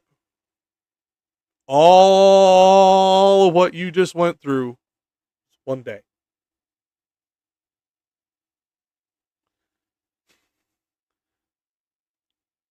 Welcome to Dante, and welcome to Catholic fucking mythology. This shit gets complicated. Because all of that shit that he just went through is supposedly supposed to have happened in a single 24-hour period. Well, that means every canto on average took less than an hour of his time. Yes. And got more and more. So now think about the rapidity of the surreal decline that he went through. Like, now that let that resonate in your head, Ancom, now that you're really putting that together. Oh, yeah. Yeah. I mean, well, I think I'd have lost my fucking mind. I think I'd have lost my fucking mind. I'm just doing some quick math here. 33 cantos in a day, that's less than 40 minutes per canto. Well, that's if they're equally dispersed, and I would argue that they're not because I'm of the averaging. way. Yeah. That's if they're equally dispersed, and I would say that based on the way that it's written, because we basically went through circle 1, then circle 2, then circle 3, then circle 4. Then we started breaking it down into like intercessory inner circle bulges of said circle. I think I have the sneaky suspicion the later circles probably took a little longer to get through. But yes, if we break it down evenly. But no, I mean, I think that's actually fine, is because each circle took multiple cantos. The earlier circles could be done in 1 or 2. The later circles took 5 or 6. Well, see, but what I was trying to get at though is, for example, the circle of lovers, or circle of lust, I should say, went through that very, very quickly. For all we know, that was actually 3 of the 24. We have no idea which ones took longer than. We have no clue, except for where he specifically mentions hours. And that's only a few times. Yeah, but the point that I'm making is that on average, each canto took less than 40 minutes. And you can extend or compress, but that's still if you were to take each canto to be a personal experience, had some time either side of 40 minutes, that's a lot of shit to experience in a very short amount of time. Well, yeah, and like, for example, the reason I say this, I think some of the later cantos, for example, like near before we get to the final circle, like in the 8th circle near the last bulges, some of those may have taken minutes, like 2 or 3 minutes to get through that circle. Like, that's what I'm saying. I have no idea how to break these apart, because some of those seemed like conversations that would have taken like 30 seconds and then walking. You know what I'm saying? The other thing that to take into account is that when we look at the with the Inferno, there's no stop to rest. There's no stop for sleep. Only once. There's a stop waiting for Garyon. before he comes up, and then we get on the back of Gary No, on, no, and he takes but- us down. But other than that, no. correct. You're 100% correct. No, what I'm saying is that there's no like, well, let's take 8 hours. Oh yeah, Let's take a long rest. yeah. No. There's only a short rest by D&D standards of the 15 Right. minutes, basically waiting for Gary on to come up that cliff and ferry their ass down. Yeah. Correct. And that's what I mean. Good- Like, it makes Good thing sense. Virgil if has you lots think- of stealth plot. Yeah. Or he just has the right cantrips. True. Yeah. Either that or he hasn't cast anything yet. I mean, that's the other thing, because remember, if we're going the D&D route, and this joke will end here, we'll get back to the actual like commentary. If we were doing this, like every time he's actually come to a barrier, somebody else has showed up to fucking help him. Maybe he hasn't cast a goddamn thing. Or conversely, what perhaps you could say is that he figured out a way around the you can only ever cast the spell once limitation of divine intervention. Yeah, that works too. No, but back to the commentary. The reason I point this out, you will read commentaries, Sayers, Longfellow, Ciardi, fucking Musa, fucking all of them are fucking guilty of it at different parts in their commentary, where they try to put exact time frames on these things. There is no way to do that from the text, except for where he specifically gives us hours, and I think it's Cantos 12, 19, and 21. I'd have to look up to be sure, but he only does it 3 or 4 times through the Inferno where he specifically mentions an hour. But beyond that, we have no frame of reference of how long each event between those particular things take. For all we know, this whole canto took place in 45 seconds, and that one took place over fucking an hour. We have no clue. And I would be remiss and fucking arrogant to make an assumption, even based on some of the context clues given, to say, oh yeah, this definitely took this long. That's fucking stupid. Unfortunately, your professor may be one of those assholes. So do whichever commentary he's using most during his lectures, use that time frame on the test. Don't forget to pass your class. Yes. Yes. Like this is like I will be very like critical of shitty teachers who will try and be more confident about what they are teaching than they should be. But unfortunately, you still have to pass their fucking test. So whichever their commentary that they're using most to talk to you in class, use that time frame. But in reality, unless it is specifically notated by Dante, we have no clue. Because like I said, some of these conversations would take 15 to 20 seconds to get through. It would not take long to have this conversation and then start walking again. And for all we know, they're walking a majority of the time, and they're only stopping here and there to have a chit chat. We have no fucking clue. So, that being said, I shitting on bad professors only so much. There is a reason that Dante does this, and there is a reason that most writers of this time period who talk about these things do this. It is because they have the intellectual honesty to admit they don't know. The concept of being agnostic on certain things about God and the divine was not blasphemy in this time period. It was only blasphemy to say it was definitely this when the church was saying it was definitely that. That is the only time that became a thing. Just having some doubts, just having some questions, just having some minor differences in interpretation did not become a thing. It was not something that would make anybody hate you, so to speak, but it was something that would make people think. And I think he does this level of ambiguity in his writing intentionally for that. Mhm. because he wants you to think between the lines. And this is why I really wish, we could pull out a fucking Ouija board or something and get rich here, because this would be one of those times where I'm bringing up, this is Dante the humanist coming out. Yeah. He does it occasionally, and he's doing it again here in this canto where he's bringing it kind of all back together. But he does this ambiguity on purpose because he wants you thinking. He wants you questioning the church. He wants you questioning the teachings. Because guess who else questioned the teachings? The doctors of the church. Every priest who ever went through the religion. Every pope who ever sat on fucking St. Peter's throne. He wanted everybody to be thought of as equal as the book taught. Because Yep. he was not a secular humanist, he was a Catholic humanist, but he was a humanist. One of the very early ones in European history.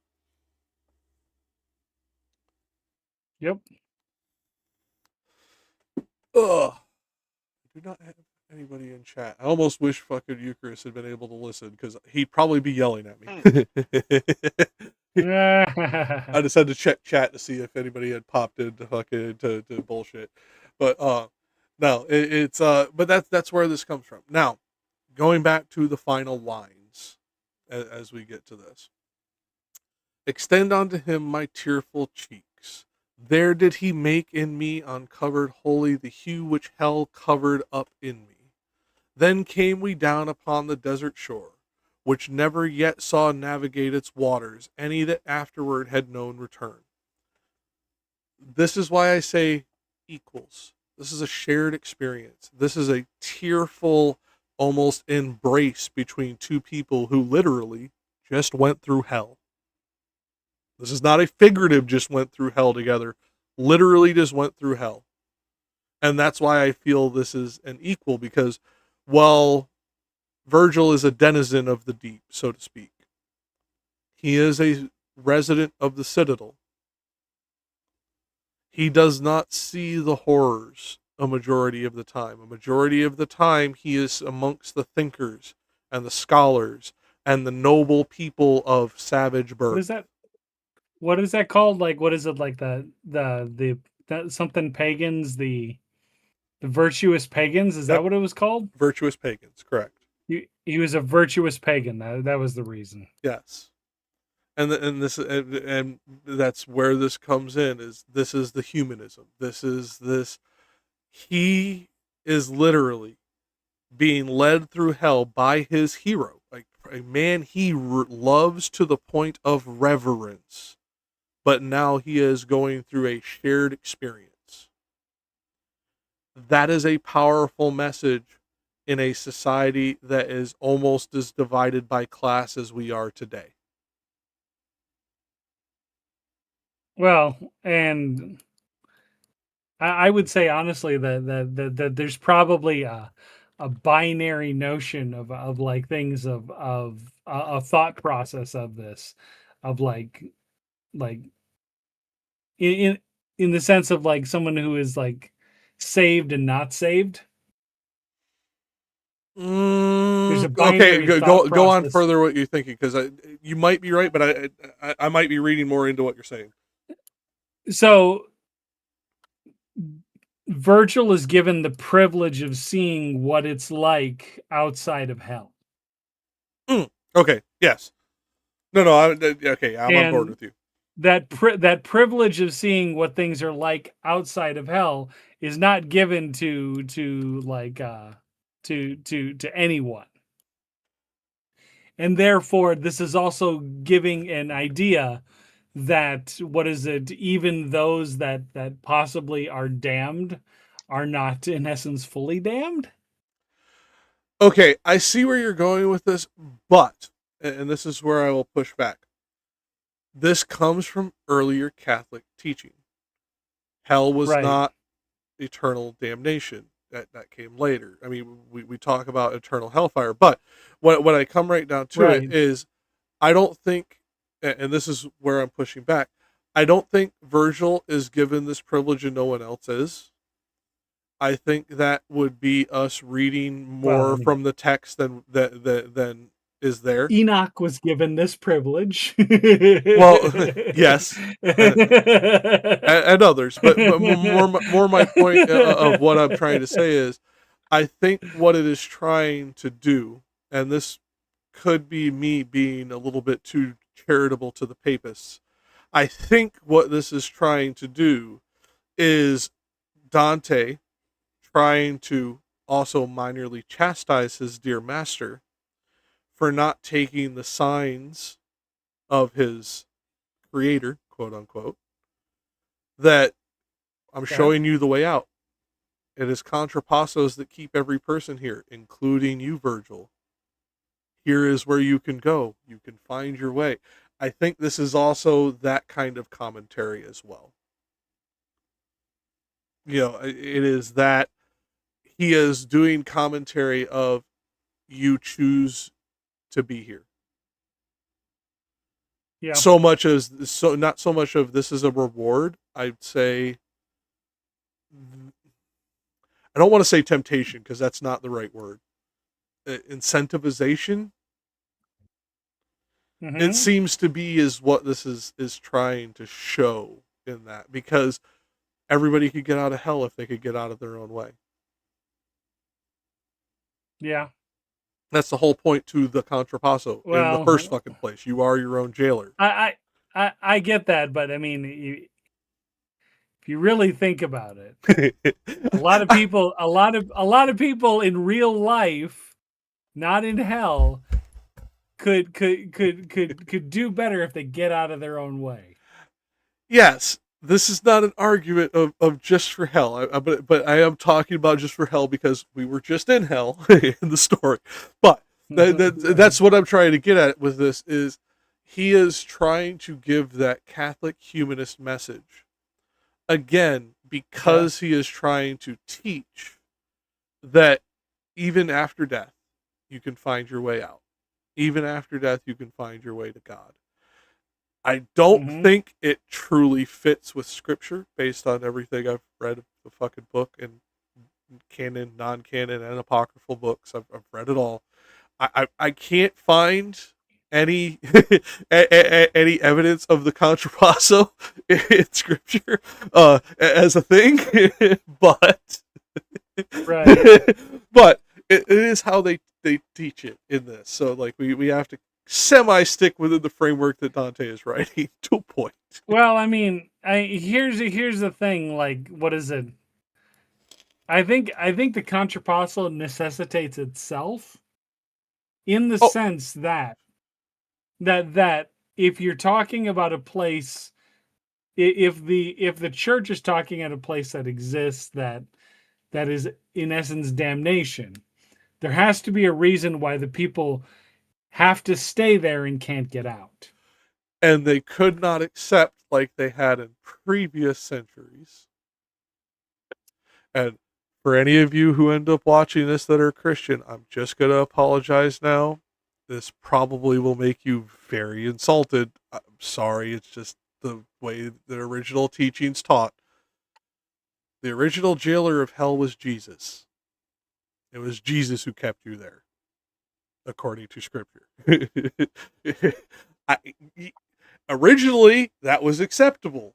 Then, for some goddamn reason, in across culture and time, that became sacrilege and blasphemy to even suggest, and therefore you couldn't have that, and therefore we got this shit. Yeah, like I'm not trying to be insulting. I will be insulting on Christian stuff at other times, but that's not why I'm doing this. It's just what they believed in ancient times. And technically, according to what Scripture has been kept as canon, according to Scripture, the only way you avoid this is if you include all of the apocryphal text up to 88 books. It's the only way you avoid this. Yep. And this is why I say to any Christian, believe what you want to believe. I'm not going to push it against you. Don't use it against anybody else who gives a fuck. But if you want to learn it all, because this shit is wild, and you should learn what your ancestors believed too. So therefore you can see how it changed. And even if you quote unquote don't believe them, they're important for understanding the context of things that happen in the Old Testament and even the New Testament. Yes. So this is one of those things of, I don't care if you believe, I don't care if you consider it quote unquote inspired text. Other people in the past did and lived accordingly. At least read it, like learn a little bit about it. Make sure you understand the context of like how these things changed over time. Just just for your own gratification, because I guarantee you, learning this, if you are a believer, is not going to make you a non-believer, and it's just going to give you more to learn about. And if you're a non-believer, it's not going to make you a believer. So it's no danger to learn. The one thing that I will say that makes it really a really easy way to understand this is that, think about if you were reading The Lord of the Rings. The Silmarillion is in no way necessary to understanding The Lord of the Rings in how, you understand like what's going on in the books. But it's a really good guide to understanding like timelines, family lines, greater expanded world, etc. Right. Yeah. Think of the apocryphal text in a similar way. Yeah, because like I said, this is to anybody who's an atheist, it's not going to make you a fucking believer to read this shit. And to anybody who's a believer, it's not going to make you an atheist to believe this shit. You're just going to learn some new shit. Like, that's all this is. Go learn it. It's a lot of fun. You're just going to be educated on the subject. Yeah, that's and I will be flippant because of my own personal experiences. For all I know, this will make you a more reverent Christian. So this is not me trying to make you anything other than what you are. This is just me saying, just read it. It's very interesting what these people believed and why. So I don't think any of us here currently advocate for an anti-theist position whatsoever. I am as close to anti-theist as you can get, because it's not the deity issue I have a problem with, it's the religion. So anti-religious. Well, no, but I'm saying I'm literally saying anti-theist. Yeah, I know, but I want to make sure that we're drawing the distinction for the audience who is less familiar with the distinction. Because to them, an atheist is an anti-theist in a lot of respects, depending on what church they went to. Yeah. And if they're an atheist who has never fucking looked into religion, they don't understand what an anti-theist is in the first fucking place. So right, yeah, they probably also see them as an atheist at the same time. Yeah. So which they're not wrong, but they're kind of wrong. No, because there are anti-theists who believe in deities. They just don't want them. They want think Kratos version of that model. God killer. Right. Or Gore the God 40K. Yeah. Or Gore the God Killer from Marvel. Yeah. Yeah, like that's like there are anti-theists who absolutely believe in gods and do not want them to be there. So anti-theist is a different position than atheist. That's why I draw this distinction, because unless you are an uber fucking theology nerd or went through some level of deconstruction of one religion or multiple religions, you are not going to know the finite, nuanced ways we're going to be using these words, because we're going to be using them the way those particular groups use them. Like an atheist just means they don't believe in God. There's strong atheists and weak atheists. There's people who believe there are no gods, and there are people who just haven't been convinced there is one, if there is one. Yeah, well, and you'd be surprised to know that even though I am quote unquote atheist, I find young atheists insufferable. Most of the time. I'm not an atheist, I am a theist, but here's the thing, I side with the atheist camp more often than not, because more often than not, the atheist camp has been the humanist camp in my lifetime. And most of modern history. They side with logic, not dogma. Here's the thing, don't believe in God, don't care. You know what? The Catholic Church even accepted evolution fucking decades ago because they couldn't deny it. There's nothing in scripture that says evolution isn't true. It's Practically centuries ago.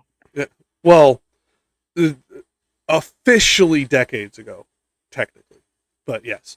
But that's kind of where I'm getting at. It's like there's nothing in scripture that teaches that crap. That's all dogma. That's all doctrinal bullshit. So, like, believe what you want to believe, but learn and accept the things that we know to be true. Like, you can believe that God's real and believe in evolution. You can believe that God's real and believe that the earth is billions of years old. You can believe that God's real and believe that that there has been no witnessed miracles. Like, these are all possible things. There's many theists out there. So do not ever fucking take this as any type of me trying to, or any of us trying to push religion in any way. We're not trying to make you atheist or religious in any way. We're just talking about the text. And sometimes we will be insulting. We don't necessarily mean to be. It's just talking about the way other people believed in this shit. Except me. I'm always insulting. Well, no. I try to be very obvious when I'm intentionally insulting, but no, I'm with you. I'm just saying I try to be obvious, but occasionally I guess I could be and not be, not really put it across well. And that's all I'm trying to get at. Like, so when I say read these things, go read them. They're very fucking interesting. There's a lot of very gifted fucking scholars that have translated them. There's ways that you can go back and check the translations to make sure you're not being fed bullshit. Because I'm going to tell you, the first time I read the Book of Enoch, I read a bunch of bullshit. It was not the Book of Enoch. The thing I read was not the Book of Enoch. It wasn't until years later when I actually saw the scriptures and started to translate them myself. I was like, holy shit, that thing I read was fucking absolute garbage. So, like, there's a lot of gifted scholars out there. Take a look, learn for yourself, have fun. Don't take it too seriously, beyond what you're learning, and just have fun with it like you had fun learning about Greek myths or whatever else you're interested in. So, now, going back to the final point to the text, is there any question from you, Ancom? Because as you have said multiple times, you have not read through past, like, certain parts of Inferno. So, like, you've never been Catholic to my recollection, so you don't have Purgatorio. Never been Catholic. You don't have Purgatory in your teachings. So, like, any questions? Any No, things but, like, that you think might be, or things that you think should be questioned that from a student perspective?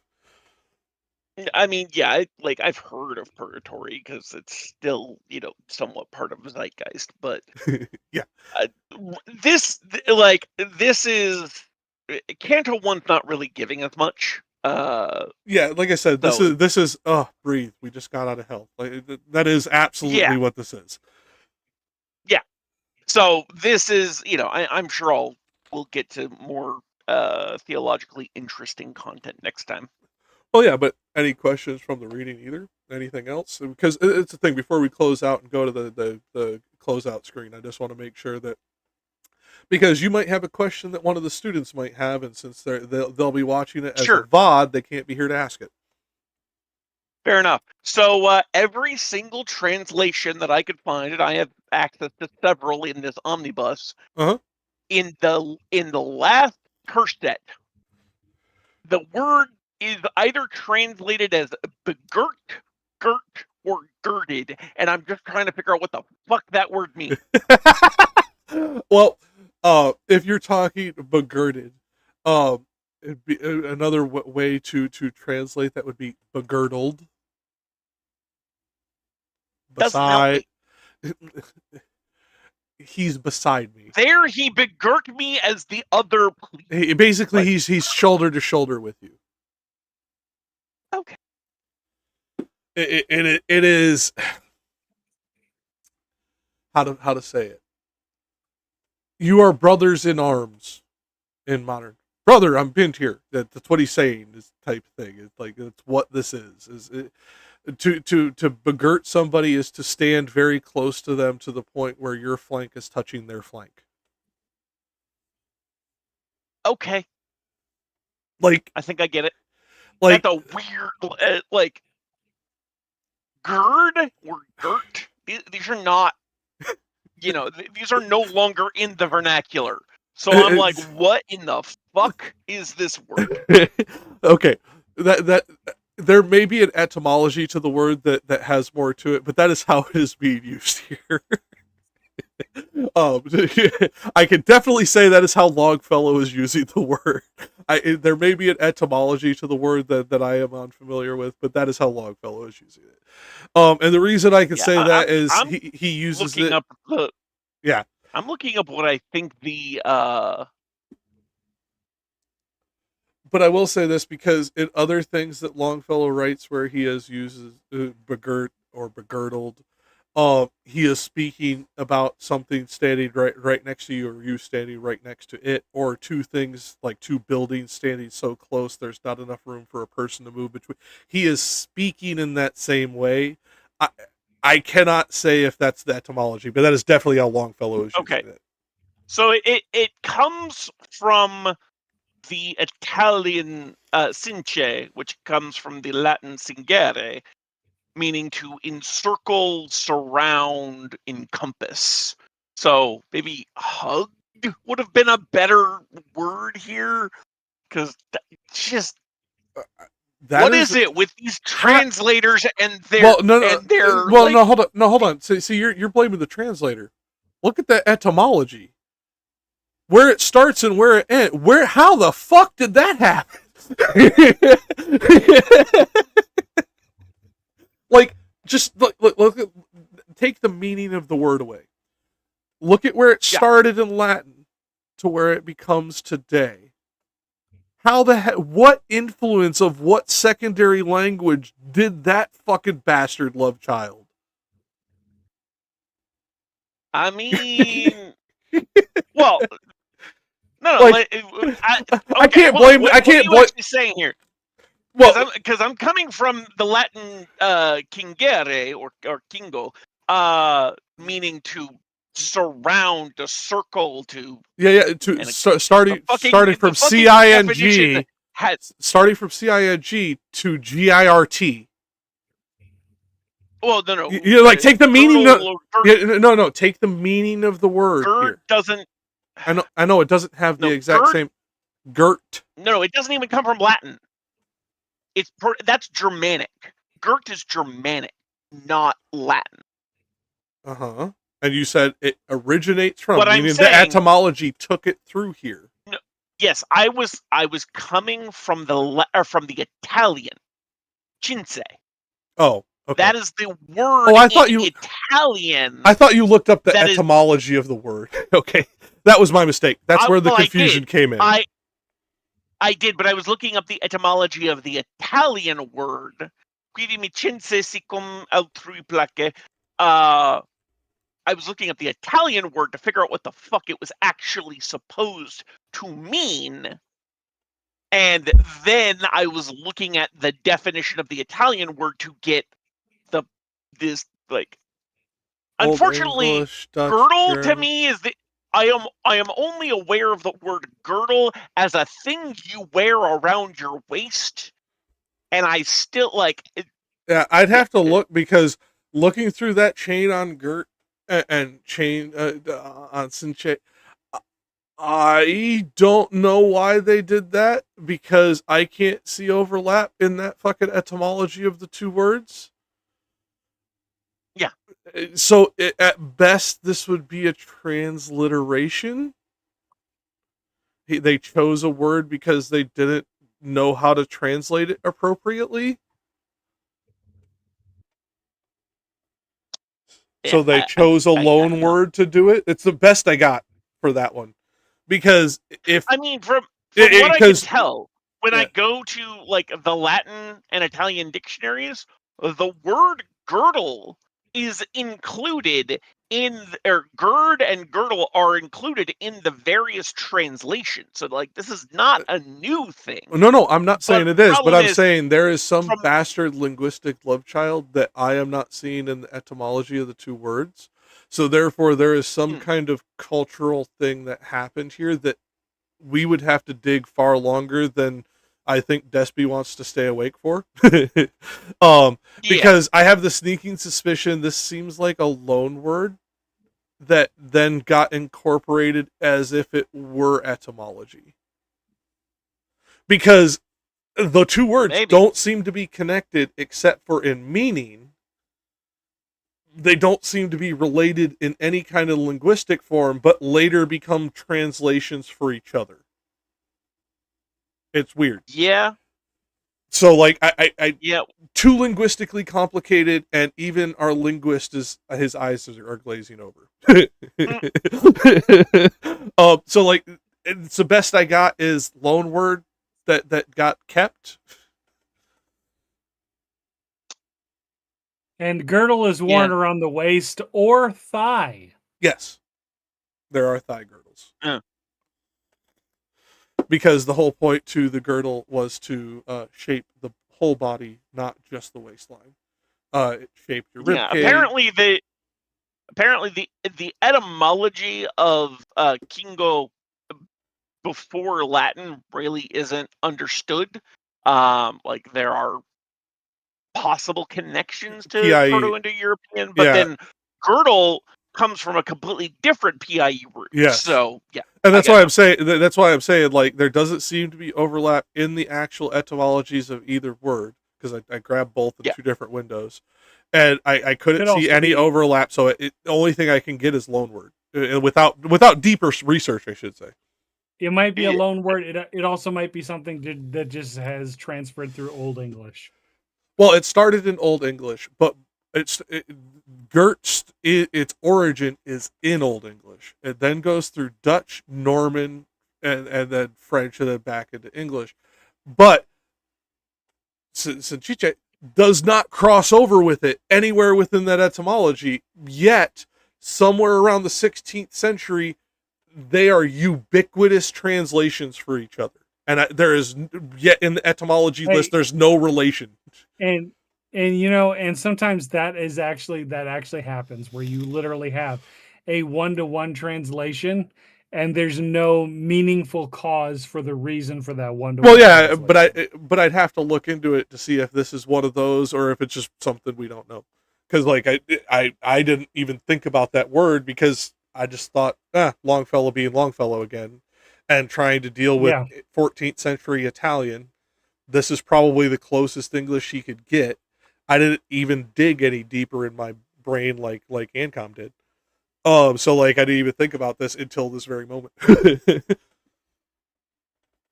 That being said, the any other questions outside of linguistic fucking rabbit holes, Ancom? Yeah, no, because that one just threw us way off. Yeah. Oh, come on! I have 3 more rabbit holes to go down. Please do. I'd rather be. But I'm just saying. I don't think we need to keep going down the linguistic one. That one's gonna get boring quick. Yeah. Any other questions that makes it, or let me rephrase that, or observations that you think a student might make that you think might be useful, that us old hats that had this taught us by stuffy old geezers fucking may miss? Nothing I can immediately find that jumped out at me. That's perfectly fine. But that's why I ask these things, is just before we wrap up, because this is the time to do it, because that way if the kids don't want to watch us drone on, they can just come on and listen to you at the end. And you could end up, for all I know, becoming the star of the show I created. For all of our, I think our last Canto got 40 viewers.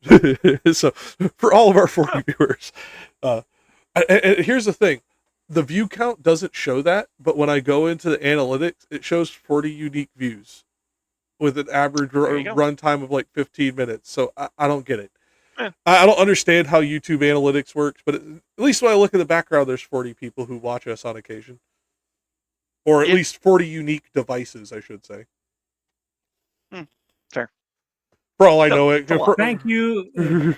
Thank you for the dude that's watching on your PC, your phone, and your tablet. If you're a lurker out there and that's how you're watching this, thank you for the views. But because I don't understand YouTube analytics for shit. But on that score, I'm Jack. I'm Despy. And I'm Encom. And this will close out Canto 35 of the Divine Comedy, Canto I of Purgatorio. And we will see you again in 2 weeks. Next week, we will be coming back for Analects, and we will be finishing up Book 3 of Confucius's Analects. So join us then if you're interested in fucking Far East fucking mythology, political culture, cultural anthropology, and social edict, because it becomes all of those things over time. And also how it doesn't really work with libertarianism. Oh, yes. Oh, God. I'm so glad that was both muted and behind the starting soon screen, because, yeah, you melted my fucking brain with that idiot saying that shit. No. For anybody who's watching this, if you have had somebody tell you that the Analects is in line with libertarianism, stop being friends with that person. That person is an idiot. Yeah. Like, yeah. Well, especially given me, the anarchist, taking all the all the issue that I have been with the Analects so far. Yeah, like I realized anarchist libertarian's not the same thing, but we're close enough ideologically for that to be a good sign that they're telling you some nonsense. Yeah, like nothing is better than tradition and institutions, right? Nothing is better than tradition, institution, and cultural forced adherence, right? Yeah. Yeah, because, by the way, all of that is all through the Analects, just so you understand this. This is not us being hyperbolic. This is not us being reductive. That is literally in every single book of the Analects that you see this. Okay, from what little I've read of it so far, you'll have to tell me if this is in any way accurate. But if I had to, so far, I would think that a one-sentence summary of the Analect comes down to more or less conform yourself to the needs of society. Slight distinction. Close, but slight distinction. Conforms yourself to the ideal needs of the ideal community. Okay. Oh, because it is about community, not society. It becomes about society later. Hey, Ancom, I'll add to that. What is it? In essence, culture, Lee is important. Conform to society that conforms to Lee. Or community. Yeah. Only thing I would change again is instead of society, culture, or community, because it's about community, society comes later. But yes. Yeah. That's the only word I'd change. Yeah. Or we could even go conform yourself to the needs of the collective. That's again a later interpretation, but close enough. Because again, collective is like I said, community. This is a one sentence summary. Yeah, again, the only reason I quibble and keep pushing for a community is because it is always about the local community first. Your local community cannot help the greater society if it is not ideal and functioning within the Lee. Yeah, which is why my last revision was conform yourself to the needs of your community. No, you said collective, and that's why I just pushed back and said my mistake. Yes, you're right. Yeah, because not always, because sometimes collective is not synonymous with community. It usually is, but it's not always. Fair enough.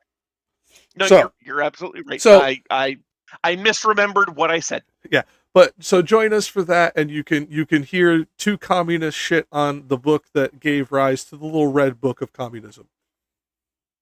Yep. The precursor to Maoist thought. Have a good day.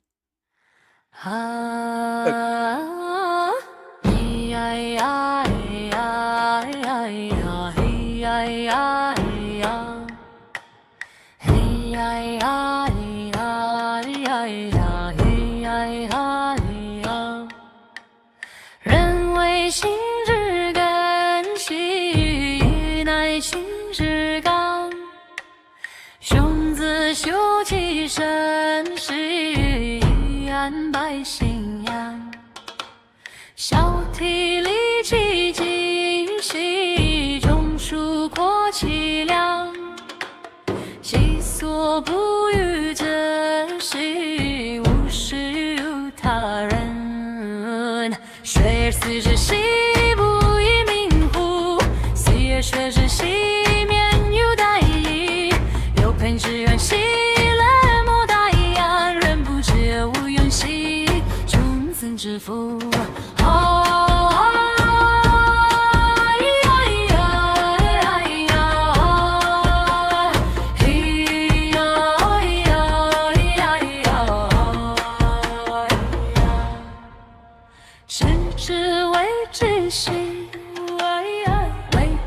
为不争，是之夜夜行，圣人之教，为正于烈行，别正有其所，雄心共之心，民心自负，立言写之心为何之？中庸之道系天下之至德，今人之迷信不常看之人，小人凡事系君子所为。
人为心之根系，乃心之刚。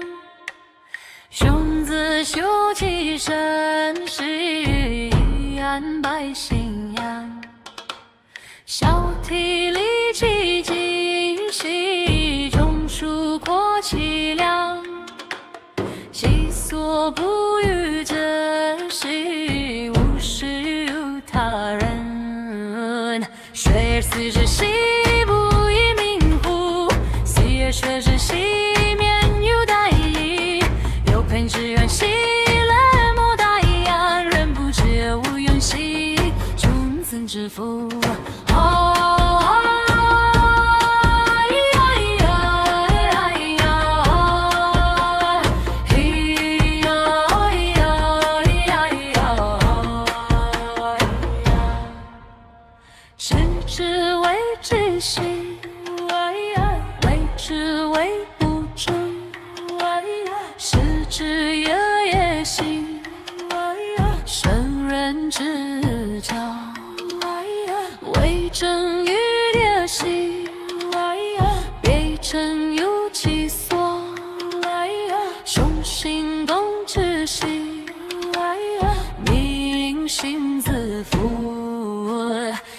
写之心为何之？中庸之道系天下之至德，今人之迷信不常看之人，小人凡事系君子所为。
人为心之根系，乃心之刚。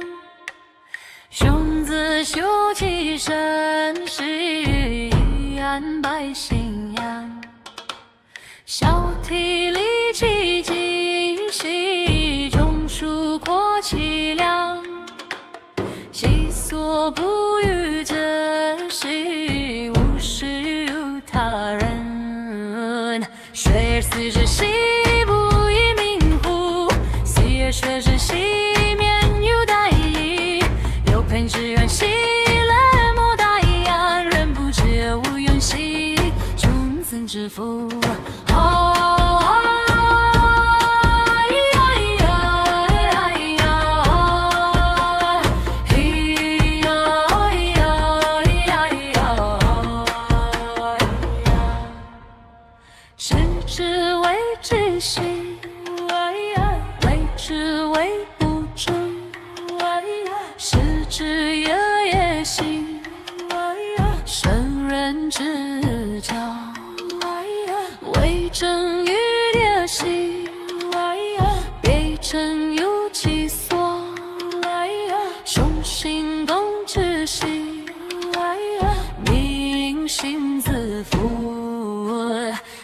且知兮为何之？中庸之道兮，天下之至德。今人之迷兮，不常看之人。小人反是兮，君子所为。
人为心之根兮，义乃心之刚。兄子修其身兮，以安百姓养。小体力气精细，中枢阔气量。细所不语真实，无视于他人。水而思之兮，不以明乎，细而学之兮，免于大义。有朋之远兮，冷漠大言，人不知无远兮，君子之福。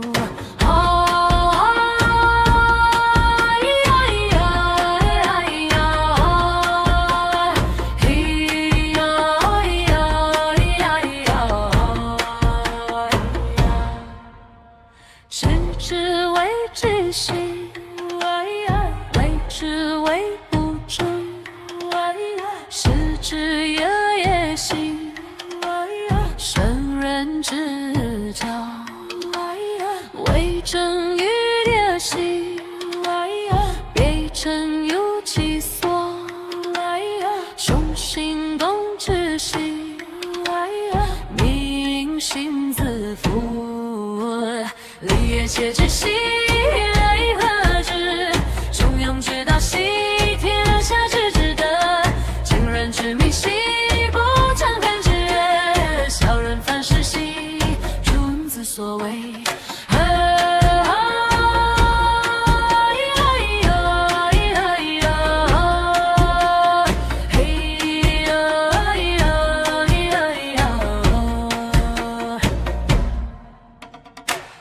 呀呀呀。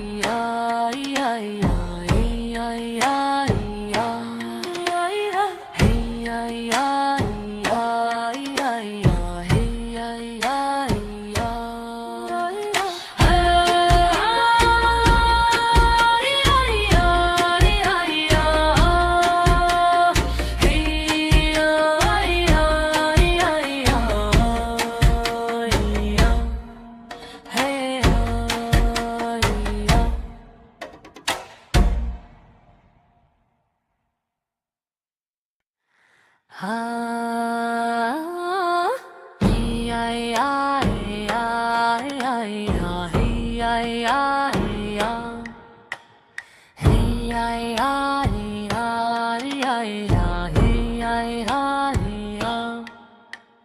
人为心之根系，义乃心之刚。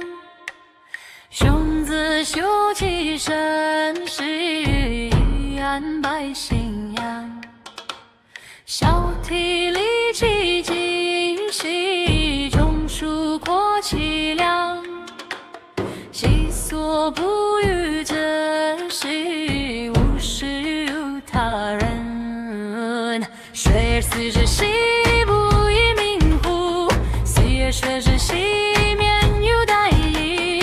有朋之远兮冷漠大洋，人不知无用兮众僧之福。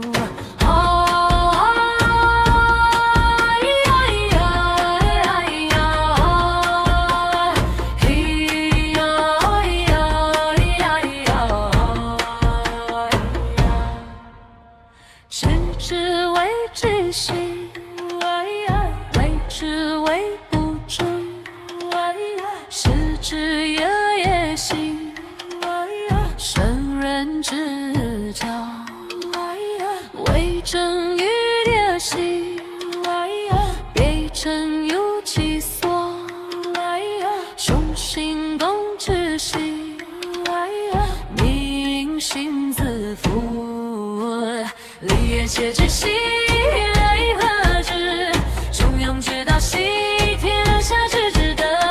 今人之迷兮，不常看之人。小人反是兮，君子所为。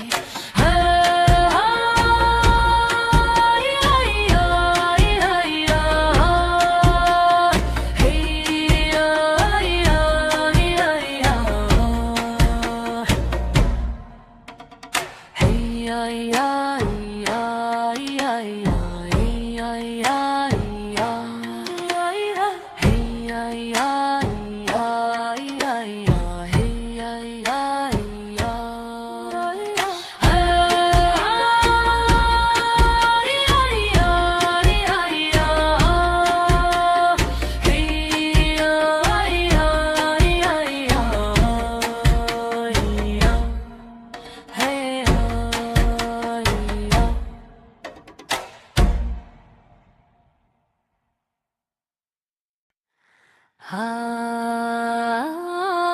咿呀呀呀呀呀，嘿呀呀呀，嘿呀呀呀呀呀，嘿呀呀呀。人为心之根系，义乃心之刚。兄子修其身是安百信仰，小体力其精细，中枢扩其量，其所不欲者是无事于他人。水而思之兮不亦明乎，思而学之兮免于殆矣。有朋之远兮冷漠大洋，人不知无用兮众僧之福。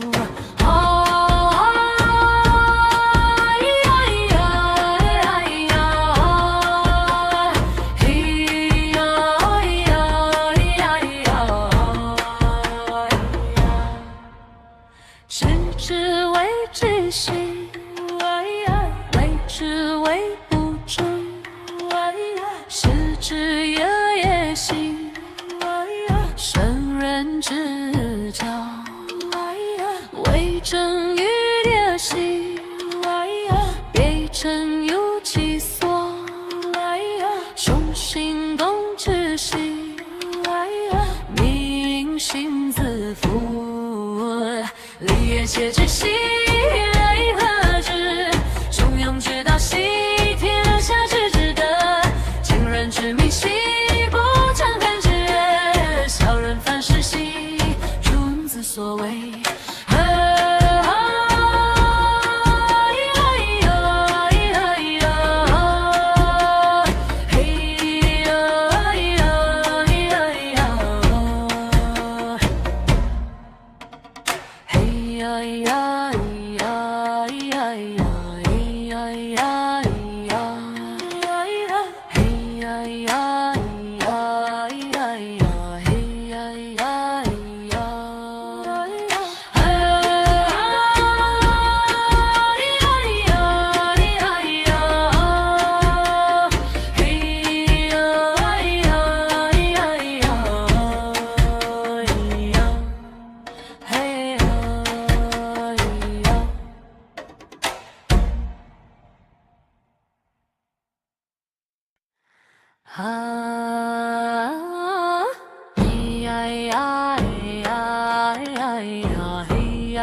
人为心之根系，欲乃心之刚。兄子修其身，是安百信仰。小体力其精细，中枢扩其量。其所不欲者，是无事于他人。学而思之，习不以明乎？思而学之，习免于大义。有朋之远，习了莫大言。人不知而无用兮，君子之福。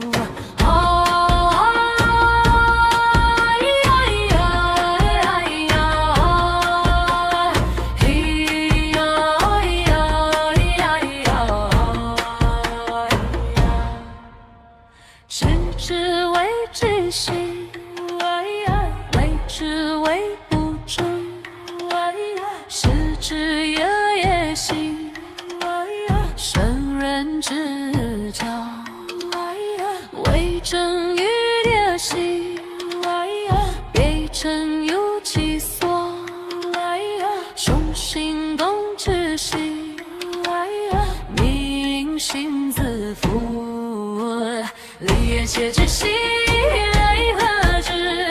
中庸之道兮天下之至德。今人之迷兮不常感之人。小人犯事兮君子所为。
人为心之根系，欲乃心之刚。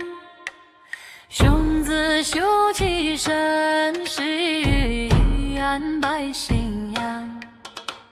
小体力其精细，中枢扩其量。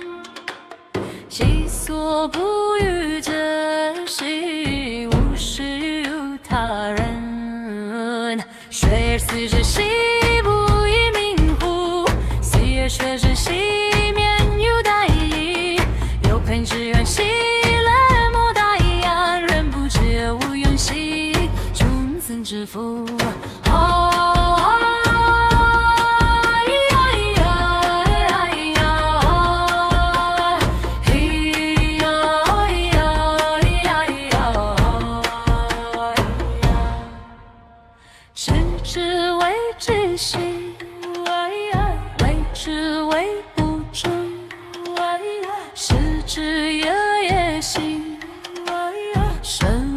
之交，为争与蝶戏，别成有其所，雄心共之兮，民心自负，立业且之兮，为何之？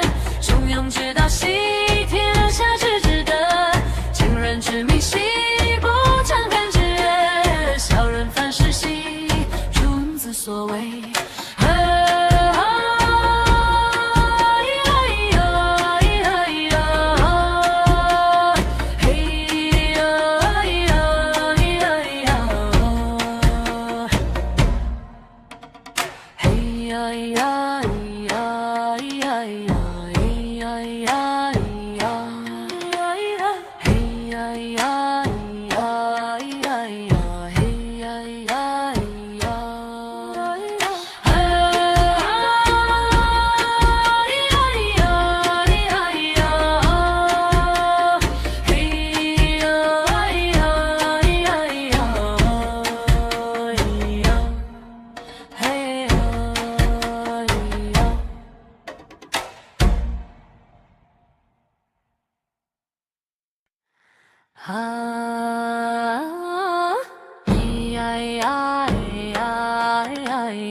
人为心